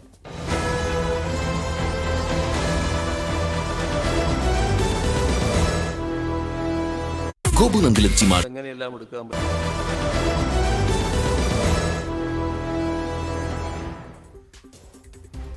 സ്പോട്ട് ലൈവിലേക്ക് വീണ്ടും. കാണാതാവുകയോ മോഷ്ടിക്കപ്പെടുകയോ ചെയ്ത മൊബൈൽ ഫോണുകൾ ഇനി തിരിച്ചു കിട്ടില്ല എന്ന് കരുതി ആശങ്കപ്പെടേണ്ട. നഷ്ടപ്പെട്ട ഫോൺ കയ്യോടെ പിടികൂടാനുള്ള സംവിധാനങ്ങളുണ്ട് ഇപ്പോൾ നമ്മുടെ നാട്ടിൽ. ഞങ്ങളുടെ കോഴിക്കോട് റിപ്പോർട്ടർ MS അനീഷ് കുമാറിന്റെ ഫോൺ നഷ്ടപ്പെട്ട് മണിക്കൂറുകൾക്കുള്ളിൽ തിരികെ ലഭിച്ചു. ഈ ഫോൺ വിൽക്കാനെത്തിയ ആളെ പോലീസ് പിടികൂടുകയും ചെയ്തു. MS അനീഷ് കുമാർ തന്നെ ചേരുന്നുണ്ട് കോഴിക്കോട് നിന്ന്. അനീഷ്, കഴിഞ്ഞ ദിവസം ഒരു വാർത്ത റിപ്പോർട്ട് ചെയ്തതിന്റെ ഭാഗമായിട്ടാണ്, അതിനിടെയാണ് ഫോൺ നഷ്ടപ്പെട്ടത്. സാധാരണഗതിയിൽ നമുക്കറിയാം ഇത്തരം ഫോണുകളൊക്കെ നഷ്ടപ്പെട്ടാൽ തിരിച്ചു കിട്ടുക എന്ന് പറയാൻ അത്ര എളുപ്പമുള്ള കാര്യമല്ല. ഇതെങ്ങനെയാണ് ഇത്ര വേഗത്തിൽ, അതിവേഗത്തിൽ തന്നെ ഈ ഫോൺ തട്ടിയെടുത്ത ആളെ കണ്ടെത്താൻ കഴിഞ്ഞത്? ഇതൊരു മോഷണമായിരുന്നോ അതോ ഫോൺ കയ്യിൽ നിന്ന് നഷ്ടപ്പെട്ടതാണോ? എന്താണ് യഥാർത്ഥത്തിൽ സംഭവിച്ചത് അനീഷ്?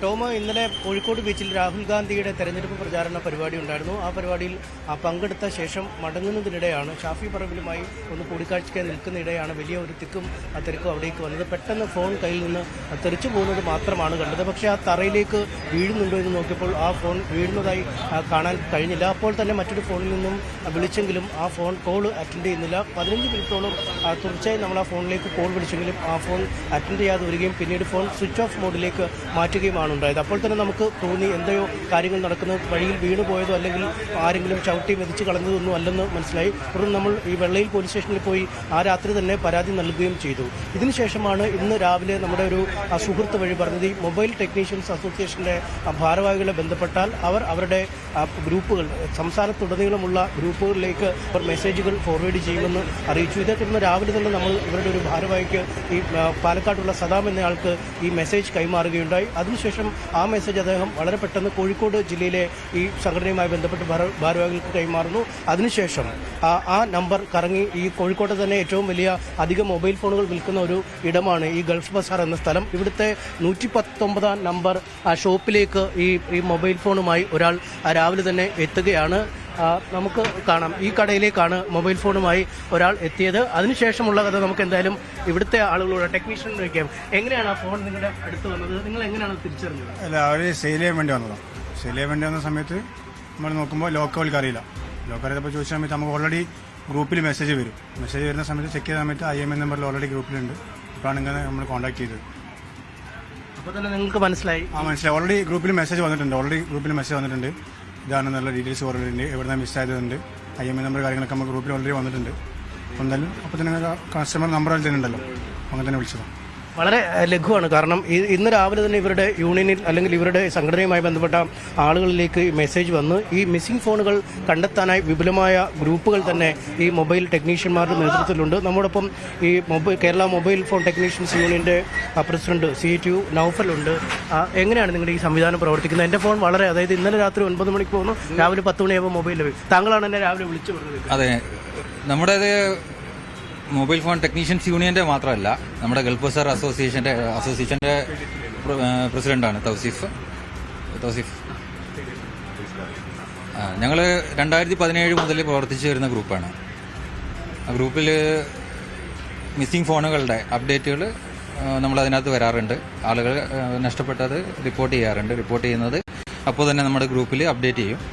അപ്പോൾ ഓൾ കേരള ബേസിൽ 536ഓളം മെമ്പേഴ്സുള്ള ഗ്രൂപ്പാണ്. അതുപോലെ അതിനകത്ത് പോലീസുകാരുണ്ട്, RPF ഉദ്യോഗസ്ഥരുണ്ട്, എല്ലാവരും ഉണ്ടായിട്ടുള്ള ഒരു ഗ്രൂപ്പാണ്. അതിനെ കൂടുതൽ സംസാരിക്കാൻ നമ്മുടെ ഇത് എങ്ങനെയാണ് ഇതിൻ്റെ ഒരു സംവിധാനം പ്രവർത്തിക്കുന്നത്? സംവിധാനം ഞങ്ങളിപ്പോൾ വർഷങ്ങളായിട്ട് ഈ ഒരു പ്രവൃത്തി തുടർന്നുകൊണ്ടിരിക്കുന്നുണ്ട്.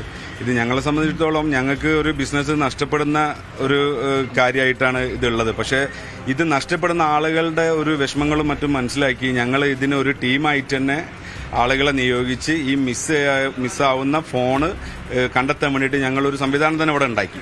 അത് പ്രകാരം ഞങ്ങളൊരു ഓൾ കേരള മിസ്സിംഗ് ഫോൺസ് എന്ന ഒരു ഗ്രൂപ്പ് ഞങ്ങൾ ഉണ്ടാക്കിയിട്ട് കാസർഗോഡ് മുതൽ തിരുവനന്തപുരം വരെയുള്ള ഒരുവിധപ്പെട്ട എല്ലാ മൊബൈൽ ഫോൺ വിൽപ്പന ആളുകളുടെയും, അതുകൂടാതെ ഗവൺമെന്റ് തലത്തിൽ RPF, പോലീസ് എന്ന് വേണ്ട സംവിധാനങ്ങളെയും ഈ ഗ്രൂപ്പിൽ ഉൾക്കൊള്ളിച്ചിട്ട് ഏതൊരു ഭാഗത്തും ഒരു ഫോൺ മിസ്സായി കഴിഞ്ഞാൽ ഈ ഗ്രൂപ്പിൽ അറിയുന്ന ഒരു സംവിധാനം ഞങ്ങൾ ഉണ്ടാക്കി. അത് കാരണം കോഴിക്കോട് ഫോണ് കൊച്ചിയിൽ വിറ്റാലും കൊച്ചിയിലെ ഫോൺ ട്രിവാൻഡ്രത്ത് വിറ്റാലും ഒക്കെ നമുക്ക് ഈ ഗ്രൂപ്പിൽ അറിയാൻ പറ്റും. അപ്പോൾ അത് കാരണം നമ്മളിവിടെ ഒരു ഫോൺ വന്നു കഴിഞ്ഞാൽ ഉടൻ തന്നെ ആ ഫോണിന്റെ IMEI ഈ ഗ്രൂപ്പിൽ ഇട്ട് കഴിഞ്ഞാൽ അപ്പോൾ തന്നെ അത് മിസ്സിംഗ് ഫോണാണോ അല്ലെന്നുള്ളത് നമുക്ക് അറിയാൻ പറ്റും. പിന്നെ അതുകൂടാതെ സംശയാസ്പദമായിട്ട് ഈ ഫോൺ അൺലോക്ക് ചെയ്യാൻ വരുന്ന ആളുകളെ നമ്മൾ ക്യാച്ച് ചെയ്യാറുണ്ട്. അത് ക്യാച്ച് ചെയ്ത് കഴിഞ്ഞാൽ അവർക്ക് ഇതിന്റെ ലോക്ക് കോഡ് ഒരു കാരണവശാലും അവർക്ക് അറിയില്ല. അപ്പോൾ അത് സ്വാഭാവികമായിട്ടും അവരിൽ തന്നെ നമുക്കത് സംശയം ജനിപ്പിക്കുകയാണെങ്കിൽ അപ്പം തന്നെ ഞങ്ങൾ അവരെ പിടിച്ചു വെക്കുകയും തടഞ്ഞു വെക്കുകയും അവരോട് കൂടുതൽ ഇതിനെപ്പറ്റി അന്വേഷിക്കുകയും ചെയ്യുമ്പം അവർ എടുത്തു തന്നെ കാര്യങ്ങൾ തുറന്നു പറയും. ഇങ്ങനെ ഞങ്ങൾക്ക് വീണ് കിട്ടിയതാണ് അല്ലെങ്കിൽ എവിടുന്ന് മോഷ്ടിച്ചതാണെന്ന് പറയും. ഉടനെ തന്നെ ഞങ്ങളുടെ പരിധിയിലുള്ള കസബ പോലീസ് സ്റ്റേഷനുമായി ബന്ധപ്പെട്ട് അവരെ കൈയോടെ അവർക്ക് ഹാൻഡ് ഓവറാണ് ചെയ്യാറ്. അപ്പോൾ ഇങ്ങനെ നഷ്ടപ്പെട്ട് കിട്ടുന്ന ഒരു ഫോണ് ആളുകൾക്ക് ഉണ്ടാവുന്ന സന്തോഷം, അവരെ ഇപ്പോൾ നമ്മുടെ ജീവിതത്തിൻ്റെ ഒരു 80% ഞങ്ങൾ യൂസ് ചെയ്യുന്ന മൊബൈൽ ഫോണിലാണ്. അപ്പോൾ ഇത് തിരിച്ച് കിട്ടുക എന്ന് പറയുമ്പോൾ ഒരു മനുഷ്യനെ സംബന്ധിച്ചിടത്തോളം വളരെ ഹാപ്പി ആയിട്ടുള്ള കാര്യമാണ്. കാരണം അവരുടെ വർഷങ്ങളായിട്ടുള്ള ഡാറ്റാസ്, അവരുടെ കോണ്ടാക്ട്സ്, അവരുടെ മെസ്സേജസ്, ഒരുപാട് പ്രൈവസി കാര്യങ്ങളും അത് അവർക്ക് തിരിച്ച് കിട്ടുകയാണ്.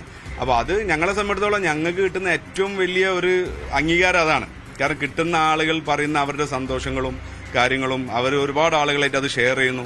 അതിൻ്റെ കൂടെ ഗൾഫ് ബസാറിൻ്റെ പേര് നല്ല രീതിയിൽ പുറത്തറിയിക്കാൻ പറ്റുന്ന നമ്മളെ സംബന്ധിച്ചിടത്തോളം വലിയൊരു കാര്യമല്ലേ. അപ്പോൾ ഞങ്ങൾക്ക് കിട്ടുന്ന ഒരു വലിയൊരു അംഗീകാരം തന്നെ അതാണ്. ഇനി കച്ചവടപരമായി നഷ്ടമല്ലേ ഈ മൊബൈൽ ഫോൺ ഇങ്ങനെ കള്ള ഫോൺ വിറ്റ് പിന്നീട് അതിന്റെ ഉടമകൾ നിങ്ങളെ തേടി വരുന്നു? തീർച്ചയായിട്ടും അത് ഞങ്ങളെ സൈഡിലെ വേറൊരു വിഷമഘട്ടം അതാണ്. കാരണം ഞങ്ങൾ എടുക്കുന്ന ഇപ്പോൾ ഞങ്ങൾ പരമാവധി 100% നമ്മൾ ചെക്ക് ചെയ്ത് ഫോണ് എടുത്താലും, കാരണം നമ്മളെ സംബന്ധിച്ചിടത്തോളം വിൽക്കാൻ വരുന്ന ആളുകളുടെ ഐഡന്റിറ്റി പരിശോധിക്കുക, എന്നതിന് ശേഷം എടുക്കുക എന്നുള്ളതാണ്. അതിൽ കൂടാതെ അവരെ വീട്ടിൽ പോയി ഈ ആളുടെ തന്നെയാണ് ഫോണെന്നൊന്നും നമ്മളെ സംബന്ധിച്ചിടത്തോളം നടക്കുന്ന കാര്യമില്ലല്ലോ. അപ്പോൾ അത് വന്നു കഴിഞ്ഞാൽ ഞങ്ങൾ അവരുടെ അടുത്ത് ഐഡന്റിറ്റി കാർഡ് ചോദിക്കുന്നു, അവരെ ഫോട്ടോ ചോദിക്കുന്നു, അവരെ ഫോട്ടോ എടുക്കുന്നു. എന്ന് തന്നെ ആയാലും ഏതൊരു കള്ളനും ഐഡന്റിറ്റി കാർഡ് ഉണ്ടാവും.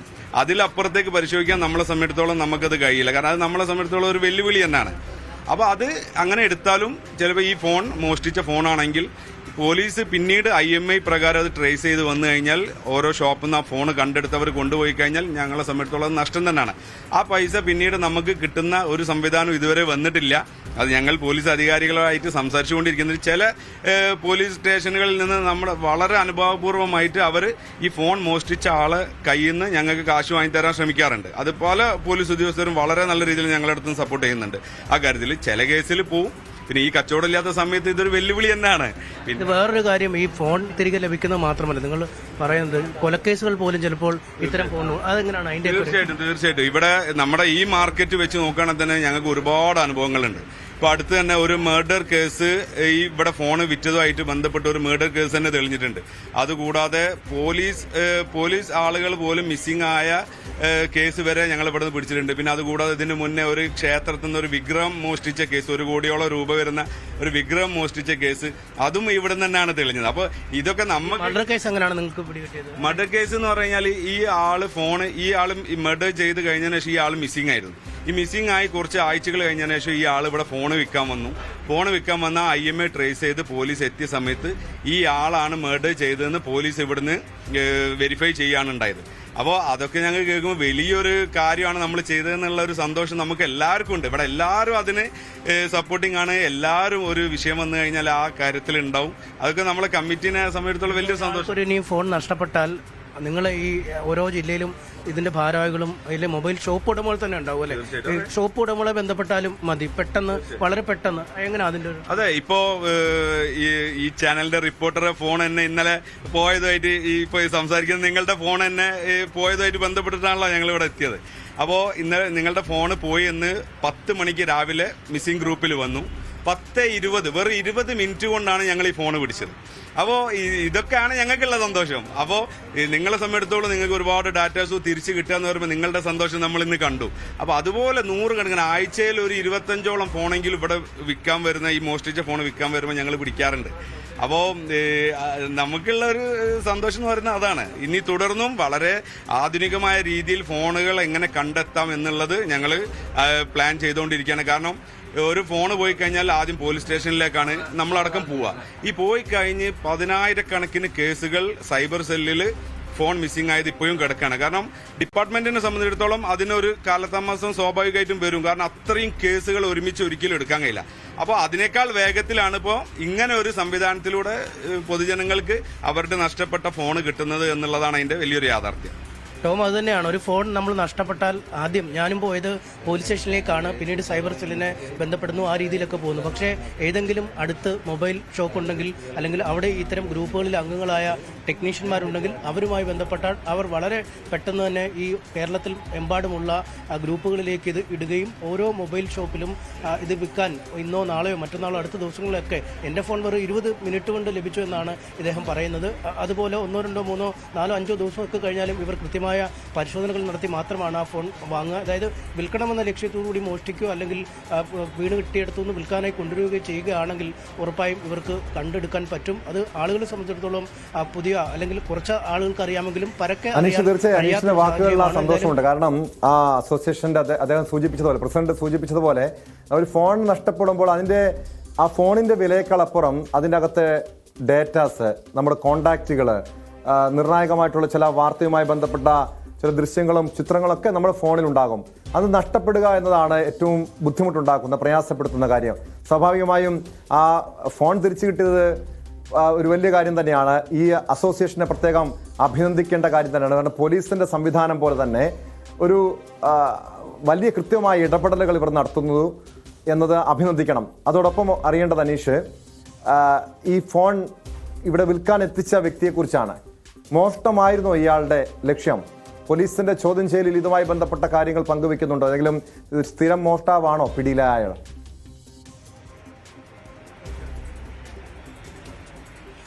ടോമോ, അയാളൊരു സ്ഥിരം മോഷ്ടാവാണോ എന്ന കാര്യത്തിൽ പോലീസിന് വ്യക്തതയില്ല. കാരണം ഇന്നലെ വൈകിട്ട് ബീച്ചിൽ രാഹുൽ ഗാന്ധിയുടെ പരിപാടി കാണാനായി എത്തിയതാണ് അയാളെന്നാണ് പറയുന്നത്. തമിഴ്നാട് സ്വദേശിയാണ്, ബാബു എന്നാണ് അയാളുടെ പേര്. ആക്രിപെറുക്കി മറ്റുമൊക്കെ സിറ്റിയിൽ ജീവിക്കുന്ന ആളാണെന്ന് പറയുകയും ചെയ്യുന്നു. പക്ഷേ ഈ ഫോൺ വഴിയിൽ നിന്ന് കടന്നു കിട്ടിയ ഫോണാണ്. അതുകൊണ്ട് ഭക്ഷണത്തിന് അല്ലെങ്കിൽ പൈസ കയ്യിലില്ലാത്തതുകൊണ്ട് ആ ഫോൺ വിറ്റ് പണം വാങ്ങുക എന്ന ലക്ഷ്യത്തോടു കൂടിയാണ് ഇവിടെ വന്നതെന്ന് പറയുന്നത്. പക്ഷേ അയാൾ ഇവിടെ വന്ന് പറഞ്ഞ കാര്യങ്ങളിൽ ഒരു കൃത്യത ഉണ്ടായിരുന്നില്ല. കാരണം ആ ഫോൺ വിൽക്കാൻ വരുന്നു, അത് അൺലോക്ക് ചെയ്യാൻ കഴിയുന്നില്ല. ഒപ്പം സിം കാർഡ്, ഈ ഫോണിന്റെ സിം കാർഡ് അയാൾ ഫോണിൽ നിന്നും വലിച്ചെറിഞ്ഞ് കളഞ്ഞിരുന്നു. അത് പോലീസിനോട് സമ്മതിക്കുകയും ചെയ്തു. ഒപ്പം ആദ്യത്തെ 15 മിനിറ്റോളം തുടർച്ചയായി ഞാനും നമ്മുടെ കൂടെയുള്ള ആളുകളുമൊക്കെ ക്യാമറമാരടക്കമുള്ളവർ നിരന്തരമായി ആ ഫോണിലേക്ക് വിളിച്ചെങ്കിലും ആദ്യം കോൾ റിങ് ചെയ്യുന്നുണ്ട്, പിന്നീട് കോൾ കട്ട് ചെയ്യുന്നു, അതിനുശേഷം ഫോൺ സ്വിച്ച് ഓഫ് ചെയ്യുന്നു. അതായത് അബദ്ധവശാൽ വഴിയിൽ കിടന്ന് ഫോൺ കയ്യിൽ കിട്ടിയെങ്കിൽ പോലും അത് പിന്നീട് കൃത്യമായി ഒന്ന് മറയ്ക്കണമെന്ന്, അല്ലെങ്കിൽ ഉടമയുടെ കയ്യിൽ എത്തരുതെന്നൊരു കൃത്യമായ ചിന്ത അയാൾക്കുണ്ടായിരുന്നു. ഒപ്പം തിരൂരിൽ നിന്നോ മറ്റോ ഉള്ള ഫോണാണ് എന്ന രീതിയിലാണ് ഇവിടെ വിൽപ്പനയ്ക്കായി, തിരൂരിൽ നിന്നുള്ള ആളെന്ന രീതിയിലാണ് ഇവിടെ വിൽപ്പനയ്ക്ക് എത്തുകയും ചെയ്ത് പല ചോദ്യങ്ങളോടും ഇയാൾ കൃത്യമായി പ്രതികരിക്കുന്നുമില്ല. പക്ഷേ പോലീസിന്റെ ഒരു നിഗമനം ഇയാൾ അത്ര പരിചയസമ്പന്നനായ മോഷ്ടാവല്ല എന്ന രീതിയിൽ തന്നെയാണ്. കാരണം ഇന്നലെ ബീച്ചിൽ നിന്ന് മോഷ്ടിക്കുന്നു, ഇന്ന് രാവിലെ ഈ ഗൾഫ് ബസാറിൽ തന്നെ ഇത് വിൽക്കാനായി കൊണ്ടുവരുന്നു. വളരെ ചുരുങ്ങിയ സമയത്തിനുള്ളിൽ കൊണ്ടുവന്നത് കൊണ്ട് തന്നെ, അല്ലെങ്കിൽ സാധാരണഗതിയിൽ ഈ കോഴിക്കോട് നിന്ന് മോഷ്ടിക്കുന്ന ഫോൺ കൊച്ചിയിലും കാസർഗോഡും കണ്ണൂരും ഒക്കെ വിറ്റ അനുഭവങ്ങളുണ്ട്. MG റോഡിൽ നിന്നും മോഷ്ടിച്ച ഫോൺ ഈ ഗൾഫ് ബസാറിൽ കൊണ്ടുവന്ന് വിറ്റ സാഹചര്യങ്ങളുമുണ്ട്. അതുകൊണ്ട് വളരെ ചുരുങ്ങിയ സമയത്തിനുള്ളിൽ വിൽക്കാൻ കൊണ്ടുവന്നത് കൊണ്ട് തന്നെ ഇയാൾ ഒരു സ്ഥിരം മോഷ്ടാവാണോ എന്ന കാര്യത്തിൽ പോലീസ് അന്വേഷണം നടത്തുകയാണ്. എന്തായാലും കോഴിക്കോട് ബീച്ച് ഭാഗത്ത് നിരവധി മോഷണമാണ് ഇങ്ങനെ പലപ്പോഴും നടക്കുന്നതെന്ന് പോലീസുകാർ തന്നെ പറയുന്നു. മിക്ക ദിവസങ്ങളിലും ഈ വിനോദസഞ്ചാരികളായി എത്തുന്ന ആളുകളുടെ ഫോണുകൾ, ഒപ്പം രാവിലെ പ്രഭാത സവാരിക്കായി എത്തുന്ന ആളുകളുടെ ഫോണുകളൊക്കെ ഇത്തരത്തിൽ അപഹരിക്കപ്പെടുന്ന ഒരു സാഹചര്യമുണ്ട്. അതുകൊണ്ട് ഇയാളെക്കുറിച്ചുള്ള കൂടുതൽ അന്വേഷണങ്ങൾ നടക്കുകയാണ്. നേരത്തെ ഈ ഭാരവാഹികൾ പറഞ്ഞതുപോലെ തന്നെ ഇത്തരം ഒരു മൊബൈൽ ഫോൺ മോഷണവുമായി ബന്ധപ്പെട്ട് ഇവിടെ വന്ന് പിടികൂടി അവരെ ചോദ്യം ചെയ്യുമ്പോഴാണ് അവർ മറ്റു പല ഗുരുതരമായ കേസുകളിലെ പ്രതികളാണെന്ന് പോലും പലപ്പോഴും കണ്ടെത്താൻ കഴിയുന്നത്. അങ്ങനെ ഈ കുറ്റകൃത്യങ്ങൾ തെളിയിക്കുന്നതിൽ പോലും ഒരു നിർണായക ഇതായി അങ്ങനെയും വരുന്നില്ല. ഈ ഫോൺ കേന്ദ്രീകരിച്ച് അന്വേഷണം നടത്തുമ്പോഴായിരിക്കും മറ്റു വലിയ ഗുരുതരമായ കാര്യങ്ങൾ തെളിയിക്കും. അതെ അതെ, തീർച്ചയായിട്ടും. ഫോണ്, അതായത് പല മോഷണ കേസുകളിലെ സാധനങ്ങൾ ഇവിടെ വിൽപ്പനയ്ക്ക് കൊണ്ടുവരുമ്പോൾ, ഇപ്പോൾ അടുത്ത് തന്നെ കൊടുവള്ളി ഒരു സ്ഥാപനത്തിലെ റോബറി നടന്നു. അവിടെ കട പൊളിച്ച് അകത്ത് കയറിയിട്ട് ഫോൺ കൊണ്ടുവന്നു. അപ്പോൾ അതിൽ ഒരു ഫോണ് അൺലോക്ക് ചെയ്യാൻ വേണ്ടി ഇവിടെ കൊണ്ടുവന്നതാണ്. അത് അൺലോക്ക് ചെയ്യാൻ വേണ്ടി കൊണ്ടുവന്ന സമയത്ത് അതിന് പുറകിൽ ഒരു സ്റ്റിക്കർ ഉണ്ടായിരുന്നു, സർവീസ് സെന്ററിന്റെ. കസ്റ്റമറുടെ നമ്പറിൽ വിളിച്ചപ്പോൾ അവർ പറഞ്ഞു ഞങ്ങൾ ഇന്ന സർവീസ് സെന്ററിൽ സർവീസിന് കൊടുത്ത ഫോണാണെന്ന് പറഞ്ഞു. അപ്പോൾ അയാളെ വിളിച്ച് അന്വേഷിക്കുക. ആ സർവീസ് സെന്റർ ഞങ്ങളുടെ ഗ്രൂപ്പിൽ ടെക്നീഷ്യൻസ് യൂണിയന്റെ ഗ്രൂപ്പ് ഉണ്ട്, അതിനകത്ത് ഇട്ടിട്ട് ആ ടെക്നീഷ്യൻ ഏതാണെന്ന് കണ്ടെത്തി. അങ്ങനെ അയാളെ ആയിട്ട് കോൺടാക്ട് ചെയ്തപ്പോൾ അയാളെ ഫോണിൽ ഷോപ്പിൽ റോബറി നടന്ന് 20ഓളം ഫോണും മോഷണം പോയിട്ടുണ്ടെന്ന് അറിയാൻ പറ്റിയത്. അങ്ങനെ അത് താമരശ്ശേരി സ്റ്റേഷനിലായിരുന്നു. അവരിവിടെ വന്നു, അത് അവനെ കളക്ട് ചെയ്ത് കൊണ്ടുപോയി. ആ കേസിന് സാക്ഷികളായിട്ട് ഞങ്ങൾക്ക് ശരിക്കും പറഞ്ഞാൽ അതൊക്കെ നഷ്ടമാണ്. കാരണം ഇവിടുന്ന് അതിന് സാക്ഷി വരാൻ വേണ്ടി നമ്മളെ സ്വന്തം ചെലവിൽ അവിടെ പോയിട്ട് റോബറിയാണ് തെളിഞ്ഞത്. അതുകൊണ്ട് അത്രയും ഫോണുകൾ, 20ഓളം ഫോണുകൾ അന്ന് കണ്ടെത്തിയത്. ഈ കൊച്ചിയിൽ നിന്നൊക്കെ മോഷ്ടിച്ച ഫോൺ ഇവിടെ ഇതേപോലെ MG റോഡിൽ നിന്ന് മോഷണം പോയ നാരായണൻ മടങ്ങർലിമര, ഒരു നമ്പൂരിയുടെ ഫോണായിരുന്നു. അയാൾ ഫേസ്ബുക്കിലൊക്കെ അതിനെക്കുറിച്ച് പോസ്റ്റൊക്കെ ഇടുണ്ടായി. അതൊക്കെ ഭയങ്കര ഇതായിരുന്നു. ഇവിടുന്ന് കണ്ടെത്തിയതാ. അത് ഇവിടെ വിൽപ്പനക്ക് കൊണ്ടുവന്നപ്പോൾ പിടികൂടി. അതിനകത്ത് നാരായണൻ ഇയാളുടെ പേര് കണ്ടു. അപ്പോൾ പേര് കണ്ടപ്പോൾ ഞാൻ ആ ഫേസ്ബുക്കിൽ സെർച്ച് ചെയ്തു, ആളെ കണ്ടു. എൻ്റെ ഫ്രണ്ടിൻ്റെ ഒരു മ്യൂച്വൽ ഫ്രണ്ടാണ്. അങ്ങനെ അയാളെ കോൺടാക്ട് ചെയ്തു. അയാൾ ഇവിടെ വന്നു. അയാൾക്ക് വളരെ സന്തോഷമായി. ഇവിടെ വന്ന് കളക്ട് ചെയ്ത് പോയി. അയാൾ പറഞ്ഞാൽ MG റോഡിൽ നിന്ന് മോഷണം പോയ ഫോണാന്ന് പറഞ്ഞു. അങ്ങനെ മാത്രമല്ല, ഇവിടെ നമ്മൾ ഫോണ് മാത്രമല്ല, ഇപ്പൊ കഴിഞ്ഞ മാസം സ്വന്തം വീട്ടിൽ നിന്ന് സ്വർണം മോഷ്ടിച്ച ഒരു കുട്ടി ഇവിടെ വിൽക്കാൻ വേണ്ടി വന്നപ്പോൾ കുട്ടിയുടെ സംശയാസ്പദമായ, സ്വാഭാവികമായിട്ടും ഒരു പഠിക്കുന്ന ഒരു കുട്ടി സ്വർണം വിൽക്കാൻ വരേണ്ട ആവശ്യമില്ലല്ലോ. പല കളവുകളും പറഞ്ഞു. അങ്ങനെ ഞങ്ങൾ കൂടുതൽ ചോദ്യം ചെയ്തപ്പോൾ സ്വന്തം വീട്ടിൽ നിന്ന് മോഷ്ടിച്ച ഗോൾഡാണ്. കൈയോടെ അവരെ ഫാമിലിന്റെ മാതാപിതാക്കളെ വിളിച്ച് ഞങ്ങൾ തിരിച്ചു കൊടുത്തു. അതുകൂടാതെ ലാപ്ടോപ്പ്, അങ്ങനെ പല കാര്യങ്ങൾ, ഈ ഒരു ഫോണുമായിട്ട് ബന്ധപ്പെട്ടിട്ട് പല തെളിയാത്ത കാര്യങ്ങളും ഇതിനോടനുബന്ധിച്ച പല മിസ്സിംഗ് ആയ സാധനങ്ങളും ഇതിന്റെ കൂടെ കിട്ടും. അതാണ് ഇതിൽ വലിയൊരു കാര്യം. ഏതൊരു കളവിലും ഒരു ഫോണ് അതിൽ ഉൾപ്പെട്ടിട്ടുണ്ടാവും. അപ്പൊ ഈ ഒരു ഫോണ് കിട്ടിക്കഴിഞ്ഞാൽ അതിനോ പിന്നിലുള്ള പല കാര്യങ്ങളും പുറത്തു വരും എന്നുള്ളതാണ് ഇതിന്റെ ഒരു വലിയൊരു കാര്യം. അപ്പൊ അത് ഇനി തുടർന്ന് നമ്മൾ വളരെ നല്ല രീതിയിൽ അതിനു വേണ്ടിയിട്ട് കൂടുതൽ ഒരു ടീമിനെ ഇതിനു വേണ്ടി നിയോഗിച്ചിട്ട് അതിലേക്ക് ഇറങ്ങാൻ പോവാണ്. ഇതാണ് കാരണം ഈ പോലീസ് പോലും പല വ്യക്തമാണ്. ഒരു ഫോണിൽ നിന്നും നിരവധി കേസുകൾ കണ്ടെത്താൻ കഴിയും, അതിന് തുമ്പുണ്ടാകുമെന്നാണ് ഈ അസോസിയേഷന്റെ ആളുകൾ പറയുന്നത്. എന്തായാലും MS അനീഷ് കുമാറിനെ സംബന്ധിച്ച് സന്തോഷകര കാര്യമാണ്. ഫോൺ നഷ്ടപ്പെട്ട് മണിക്കൂറുകൾക്കകം തിരികെ കിട്ടുന്നു. സാധാരണ ഇതേ രീതിയിൽ ഫോൺ നഷ്ടപ്പെടുകയോ കളവ് ചെയ്യപ്പെടുകയോ ചെയ്താൽ ആരും വിഷമിക്കേണ്ട കാര്യമില്ല. നമ്മുടെ നാട്ടിൽ, സംസ്ഥാനത്ത് ഫോൺ കണ്ടെത്താൻ വേണ്ടിയുള്ള പ്രത്യേക സംവിധാനം തന്നെ ഈ association, mobile phone owners association, സ്ഥാപന ഉടമകളുടെ അസോസിയേഷൻ അതിനുള്ള ക്രമീകരണങ്ങൾ ചെയ്തിട്ടുണ്ട്. പോലീസിൽ പരാതിപ്പെടുന്നതിനൊപ്പം നിങ്ങളുടെ സമീപത്തുള്ള ഈ ഷോപ്പുകളുടെ മൊബൈൽ ഫോൺ ഷോപ്പ് ഉടമകളെ കൂടി കാര്യങ്ങൾ അറിയിച്ചാൽ ഈ കള്ളനെ പിടിക്കാനോ അതല്ലെങ്കിൽ നഷ്ടപ്പെട്ട ഫോൺ തിരികെ കിട്ടാനോ എളുപ്പമാകുമെന്നാണ് ഈ വാർത്തയിൽ നിന്ന് മനസ്സിലാക്കേണ്ടത്. സ്പോട്ട് ലൈവിലേക്ക് തിരികെ എത്താം ഇടവേള കഴിഞ്ഞ്.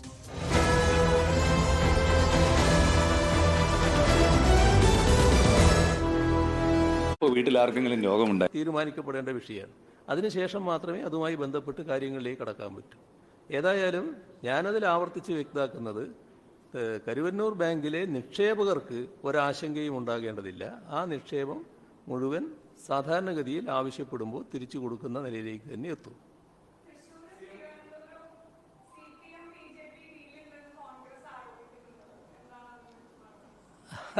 അത് കോൺഗ്രസിൻ്റെ ഒരു മോഹമാണ്. കോൺഗ്രസിൻ്റെ കളരിയിലല്ലല്ലോ ഞങ്ങൾ പഠിച്ചത്. ഇപ്പോഴും പ്രാദേശികമായി BJPയുമായി ഡീൽ നടത്തിക്കൊണ്ടിരിക്കുന്നവരാണല്ലോ അവർ. കോലീബി സഖ്യം ഇവിടെ നേരത്തെ ഉണ്ടാക്കിയതാണല്ലോ. ഇപ്പോഴും ആ ശ്രമം വലിയ തോതിൽ നടത്തുകയാണല്ലോ. ഏത് വോട്ടായാലും പോരട്ടെ, അത് വർഗീയതയായാലും തീവ്രവർഗീയതയായാലും ഞങ്ങൾക്ക് തൽക്കാലം വോട്ടാണ് പ്രധാനം. ആ വോട്ടിംഗ് പോരട്ടെ എന്ന നിലപാടാണ് കോൺഗ്രസ് സ്വീകരിച്ചു വരുന്നത്. അതിൻ്റെ തെളിവുകൾ ഇപ്പോൾ അടുത്ത കാലത്ത് തന്നെ വന്നല്ലോ.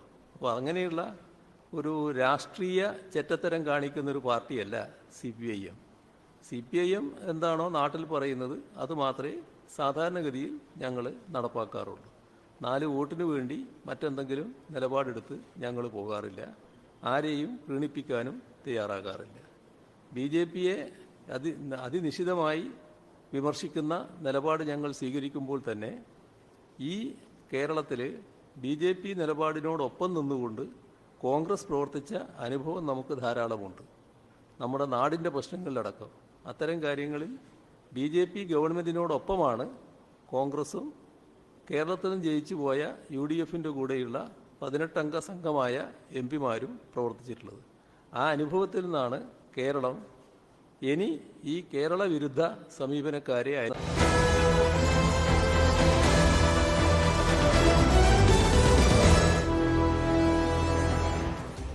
സ്പോട്ട് ലൈവിലേക്ക് വേണ്ട മുഖ്യമന്ത്രിയുടെ മകൾ ഉൾപ്പെട്ട മാസപ്പടി കേസിൽ CMRL MD ശശിധരൻ കർത്ത ഇന്നും EDക്ക് മുൻപാകെ ഹാജരായില്ല. ഇന്നലെ ചോദ്യം ചെയ്യലിൽ ഹാജരാക്കുന്നതിനെ തുടർന്ന് ഇന്ന് ED ഓഫീസിലെത്തണമെന്നാവശ്യപ്പെട്ട് സമൻസ് നൽകിയിരുന്നു. അതിനിടെ company chief finance officer KS Suresh Kumar, senior manager NC Chandrasekharan, senior IT officer Anju Rachel Kuruvala എന്നിവരുടെ ചോദ്യം ചെയ്യൽ പൂർത്തിയായി. അതിന് ഡാനി ഇപ്പോൾ ചേർന്നു വാർത്തയുടെ വിശദാംശങ്ങളുമായി. ഡാനി, ഇപ്പോൾ തുടർച്ചയായ 2ാമത്തെ തവണയാണ് ശശിധരൻ കർത്ത ചോദ്യം ചെയ്യലിന് ഹാജരാകാത്തത്. ഇനി എന്തായിരിക്കും EDയുടെ അടുത്ത നീക്കം? കാരണം ഈ കമ്പനി ഓഫീസർമാരുടെ ഉദ്യോഗസ്ഥരുടെ ചോദ്യം ചെയ്യലൊക്കെ പൂർത്തിയായിട്ടുണ്ടല്ലോ. അതുമായി ബന്ധപ്പെട്ട ഈ ചോദ്യം ചെയ്യലിന്റെ വിശദാംശങ്ങൾ ലഭ്യമായിട്ടുണ്ടോ ഡാനി?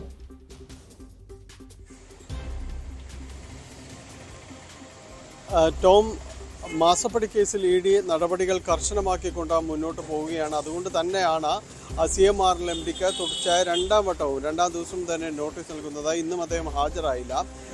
ആരോഗ്യ കാരണങ്ങളാണ് അതിൽ ചൂണ്ടിക്കാണിക്കുന്നത്. അപ്പോൾ അതിൽ എന്ത് നടപടിയെടുക്കണം? കാരണം അദ്ദേഹം ഉന്നയിക്കുന്ന ആരോഗ്യപരമായ വിഷയങ്ങൾ എന്താണ് എന്നതടക്കമുള്ള കാര്യങ്ങൾ ഒന്നുകൂടി പരിഗണിക്കുമെന്നാണ് മനസ്സിലാക്കാൻ സാധിക്കുന്നത്. ഏത് കാരണങ്ങൾ കൊണ്ട് അദ്ദേഹം ഹാജരാകുന്നില്ല എന്നതാണ്. അങ്ങനെയാണെങ്കിൽ തന്നെയും ഏത് രീതിയിൽ അദ്ദേഹത്തിന് മൊഴിയെടുപ്പ് പൂർത്തിയാക്കാൻ കഴിയുമെന്ന അടക്കമുള്ള കാര്യങ്ങൾ ED പരിശോധന നടത്തുകയും ചെയ്യും. നിലവിൽ 3 ഉദ്യോഗസ്ഥരുടെ മൊഴി ഏതാണ്ട് 24 മണിക്കൂർ എന്ന് പറയാം. കാരണം ഇന്നലെയായിരുന്നു അവർ ഹാജരായത്. ഇന്ന് രാവിലെയോടുകൂടിയാണ്, ഇന്ന് 11:30യോടുകൂടിയാണ് 3 ഉദ്യോഗസ്ഥരും ഈ മൊഴി എടുപ്പിന് ശേഷം അവരെ ചോദ്യം ചെയ്യലിന് വല്ലാൻ ശേഷം അവർ തിരിച്ചു പോവുകയും ചെയ്തത്. ഇവരോട് പ്രധാനമായും തന്നെ അന്വേഷിച്ചത് നമുക്കെല്ലാം അറിയാവുന്നതുപോലെ 1,72,00,000 രൂപ ഇതിൽ നൽകി, പ്രതിഫലമായി നൽകിയെങ്കിൽ അതിൽ ഉയരുന്ന ചോദ്യം ഇതാണ്: എന്ത് സേവനം നൽകി എന്നതാണ് ചോദ്യം. EDയുടെ ഒരു കണ്ടെത്തലും നിരീക്ഷണവുമെല്ലാം ഇത് കള്ളപ്പണം വെളുപ്പിക്കുന്നതിൽ നടന്ന ഒരു ഇടപാട് എന്ന രീതിയിലാണ് EDയുടെ ഒരു നിലപാട്. അപ്പോൾ ഇക്കാര്യങ്ങളിൽ എന്താണ് പറയുവാനുള്ളത് എന്നതടക്കമുള്ള കാര്യങ്ങളാണ് ചോദിച്ചറിഞ്ഞത്. ഇതിനുവേണ്ടി കമ്പനിയുടെ ലെഡ്ജർ മറ്റു കാര്യങ്ങൾ ഇതെല്ലാം ഇന്ന് ഹാജരാക്കാനായിട്ട് ആവശ്യപ്പെട്ടിരുന്നു. ഉദ്യോഗസ്ഥർ അത് കഴിഞ്ഞ ദിവസങ്ങളിൽ ഹാജരാക്കി. ഇതിൻ്റെ വിശദമായ ഒരു പരിശോധനയും ഒപ്പം തന്നെ ഈ മൊഴി നൽകിയതിലെ വിശദാംശങ്ങളും അടക്കം പരിശോധിക്കും. പ്രാഥമികമായി ഇത് സംബന്ധിച്ച് നമുക്ക് അറിയാൻ കഴിയുന്നത് അവർ നൽകിയ മൊഴികളിൽ കമ്പനി ഉടമ CMRLൻ്റെ MD അറിയാതെ മറ്റൊന്നും തന്നെ ഇവിടെ നടന്നിട്ടില്ല എന്ന് തന്നെയാണ്. ഇതിൽ നടന്നിരിക്കുന്ന കരാറും പണം നൽകിയതും അടക്കമുള്ള കാര്യങ്ങളെ അത് സംബന്ധിച്ച ഉടമയ്ക്ക് MDക്ക് സംബന്ധിച്ച് വളരെ കൃത്യമായിട്ട് തന്നെ അറിയാം. അപ്പോൾ അത്തരം കാര്യങ്ങൾ സുതാര്യമാണെന്ന രീതിയിൽ തന്നെയാണ് അവർ നിലപാടെടുക്കുന്നത്. ഏത് കമ്പനിയുമായി പുറത്ത് കരാർ ഏർപ്പെടുമ്പോൾ ഉണ്ടാകുന്ന ഒരു കരാർ മാത്രമായിരുന്നു അത് എന്ന രീതിയിലാണ് അവർ പറഞ്ഞു പോയിരിക്കുന്നത്. എന്ത് സേവനം നൽകി എന്നത് സംബന്ധിച്ചുള്ള കാര്യങ്ങളിൽ നേരത്തെയും CMRL ഒരു വ്യക്തമായ ഒരു ഉത്തരം നൽകാനായിട്ട് സാധിച്ചിട്ടില്ല എന്ന് തന്നെയാണ്. ഇപ്പോഴും അതേ രീതിയിൽ തന്നെയാണ്. അപ്പോൾ ഇനിയുള്ളൊരു തുടർ നടപടികൾ എന്ന് പറയുന്നത് ഇവരെ മൊഴി പരിശോധിച്ചതിന് ശേഷമായിരിക്കും. ഇപ്പോൾ അവർ ഹാജരാക്കിയ വിശദാംശങ്ങളടക്കമുള്ള കാര്യങ്ങൾ പരിശോധിക്കേണ്ടതുണ്ട്. അതിനുശേഷമായിരിക്കും തുടർ നടപടികളിലേക്ക് നീങ്ങുക. മുഖ്യമന്ത്രിയുടെ മകൾ വീണ വിജയന്റെ ഉടമസ്ഥതയിലുള്ള എക്സാലോജി ഡാനി പോളാണ് വിവരങ്ങൾ നൽകിയത്. മാസപ്പടി കേസിലാണ് CMRL ഉദ്യോഗസ്ഥരുടെ ചോദ്യം ചെയ്യൽ പൂർത്തിയായത്. MD ശശിധരൻ കർത്തയ്ക്ക് വീണ്ടും നോട്ടീസ് അയച്ചെങ്കിലും ചോദ്യം ചെയ്യലിന് ഹാജരായില്ല. സ്പോട്ട് ലൈവിന് പരിശോധിക്കുന്നത് മറ്റൊരു വാർത്തയാണ്. കാട്ടാക്കട പൂവച്ചലിൽ മദ്യലഹരിയിലെത്തിയ സംഘം ഹോട്ടൽ അടിച്ചു തകർത്തു. ഒരാൾക്ക് കുത്തേറ്റു, കടയുടമയ്ക്കും പരിക്കേറ്റു. ഹോട്ടൽ കാഷ്യർ ഉദയദാസിനാണ് കുത്തേറ്റത്. ഇയാളെ സ്വകാര്യ ആശുപത്രിയിൽ പ്രവേശിപ്പിച്ചു. കടയുടമ പൂവച്ചൽ സ്വദേശി പ്രവീണിന് മുഖത്തും ചുണ്ടിലും പരിക്കുണ്ട്.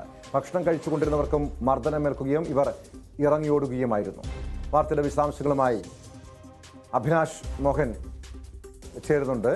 അഭിലാഷ്, എന്താണ് ഇങ്ങനെയൊരു പെട്ടെന്നുള്ള അരുൺ മോഹൻ ചേരുന്നുണ്ട്. അരുൺ, ഇങ്ങനെ പെട്ടെന്നുള്ള ഈ ആക്രമണത്തിന് കാരണം എന്താണ്? ഏതെങ്കിലും വിധത്തിൽ ഈ ഹോട്ടലിൽ ഭക്ഷണം കഴിക്കുന്നതുമായി ബന്ധപ്പെട്ട തർക്കമോ അല്ലെങ്കിൽ പണത്തെച്ചിലുള്ള തർക്കമോ മറ്റോ ആണോ ആക്രമണത്തിൽ കലാശിച്ചത്? നമുക്ക് മനസ്സിലാക്കാൻ കഴിഞ്ഞത് ഈ എത്തിയ അക്രമി സംഘങ്ങൾക്ക് സമയത്തിന് സാധനം കൊടുത്തില്ല എന്നുള്ള ആരോപണം ഉന്നയിച്ചായിരുന്നു ഇവരുടെ ആക്രമണം. ഒപ്പം അവരാവശ്യപ്പെട്ടതിലും അധികം സാധനം നൽകിയില്ല എന്നുള്ളതൊക്കെ ആയിരുന്നു ഇവരെ പ്രകോപിപ്പിച്ചത് എന്നാണ് മനസ്സിലാക്കിയത്. കാട്ടാക്കട പൂവച്ചലിന് സമീപം നക്രാഞ്ചിറയ്ക്ക് സമീപം പ്രവർത്തിച്ചിരുന്ന മയൂര ഹോട്ടൽ, പ്രവീണിന്റെ ഉടമസ്ഥതയിലുള്ള മയൂര ഹോട്ടലിലായിരുന്നു ഇത്തരമൊരു ആക്രമണം നടന്നത്. ഈ ബൈക്കിലെത്തിയ സംഘമാണ് ആക്രമണം നടത്തിയത്. ഇവിടെ കേഷറായിരുന്ന ഉദയദാസിന് ഈ അക്രമികളുടെ ആക്രമണത്തിൽ പരിക്കേറ്റു. അദ്ദേഹത്തിന്റെ മുഖത്ത് കുത്തേറ്റുകയാണ് ഉണ്ടായത്. നമുക്ക് മനസ്സിലാക്കാൻ കഴിഞ്ഞത് അക്രമികളുടെ കയ്യിലുണ്ടായിരുന്ന കീച്ചെയിനിൽ ഉള്ള കത്തി പോലത്തെ ഒരു മരകായുധം വെച്ചാണ് അവർ കുത്തിയതെന്നാണ് നമുക്ക് കിട്ടിയ വിവരം. ഒപ്പം ഈ പറയുന്ന പ്രവീണിനും പരിക്ക് വെച്ചിട്ടുണ്ട്. ഇവർ രണ്ടുപേരും കാട്ടാക്കടയുള്ള സ്വകാര്യ ആശുപത്രിയിൽ ചികിത്സ തേടിയിട്ടുണ്ട്. ഒപ്പം പോലീസിൽ പരാതി നൽകിയിട്ടുണ്ട്. ടോം, വ്യക്തമാണ്. അരുൺ മോഹനാണ് വിവരങ്ങൾ നൽകിയത്. കാട്ടാക്കട പൂവച്ചലിലാണ് മദ്യപ സംഘം ഹോട്ടലിലെത്തി ആക്രമണം നടത്തിയത്. സ്പോട്ട് ലൈവ് പൂർണ്ണമാകുന്നു. നമസ്കാരം.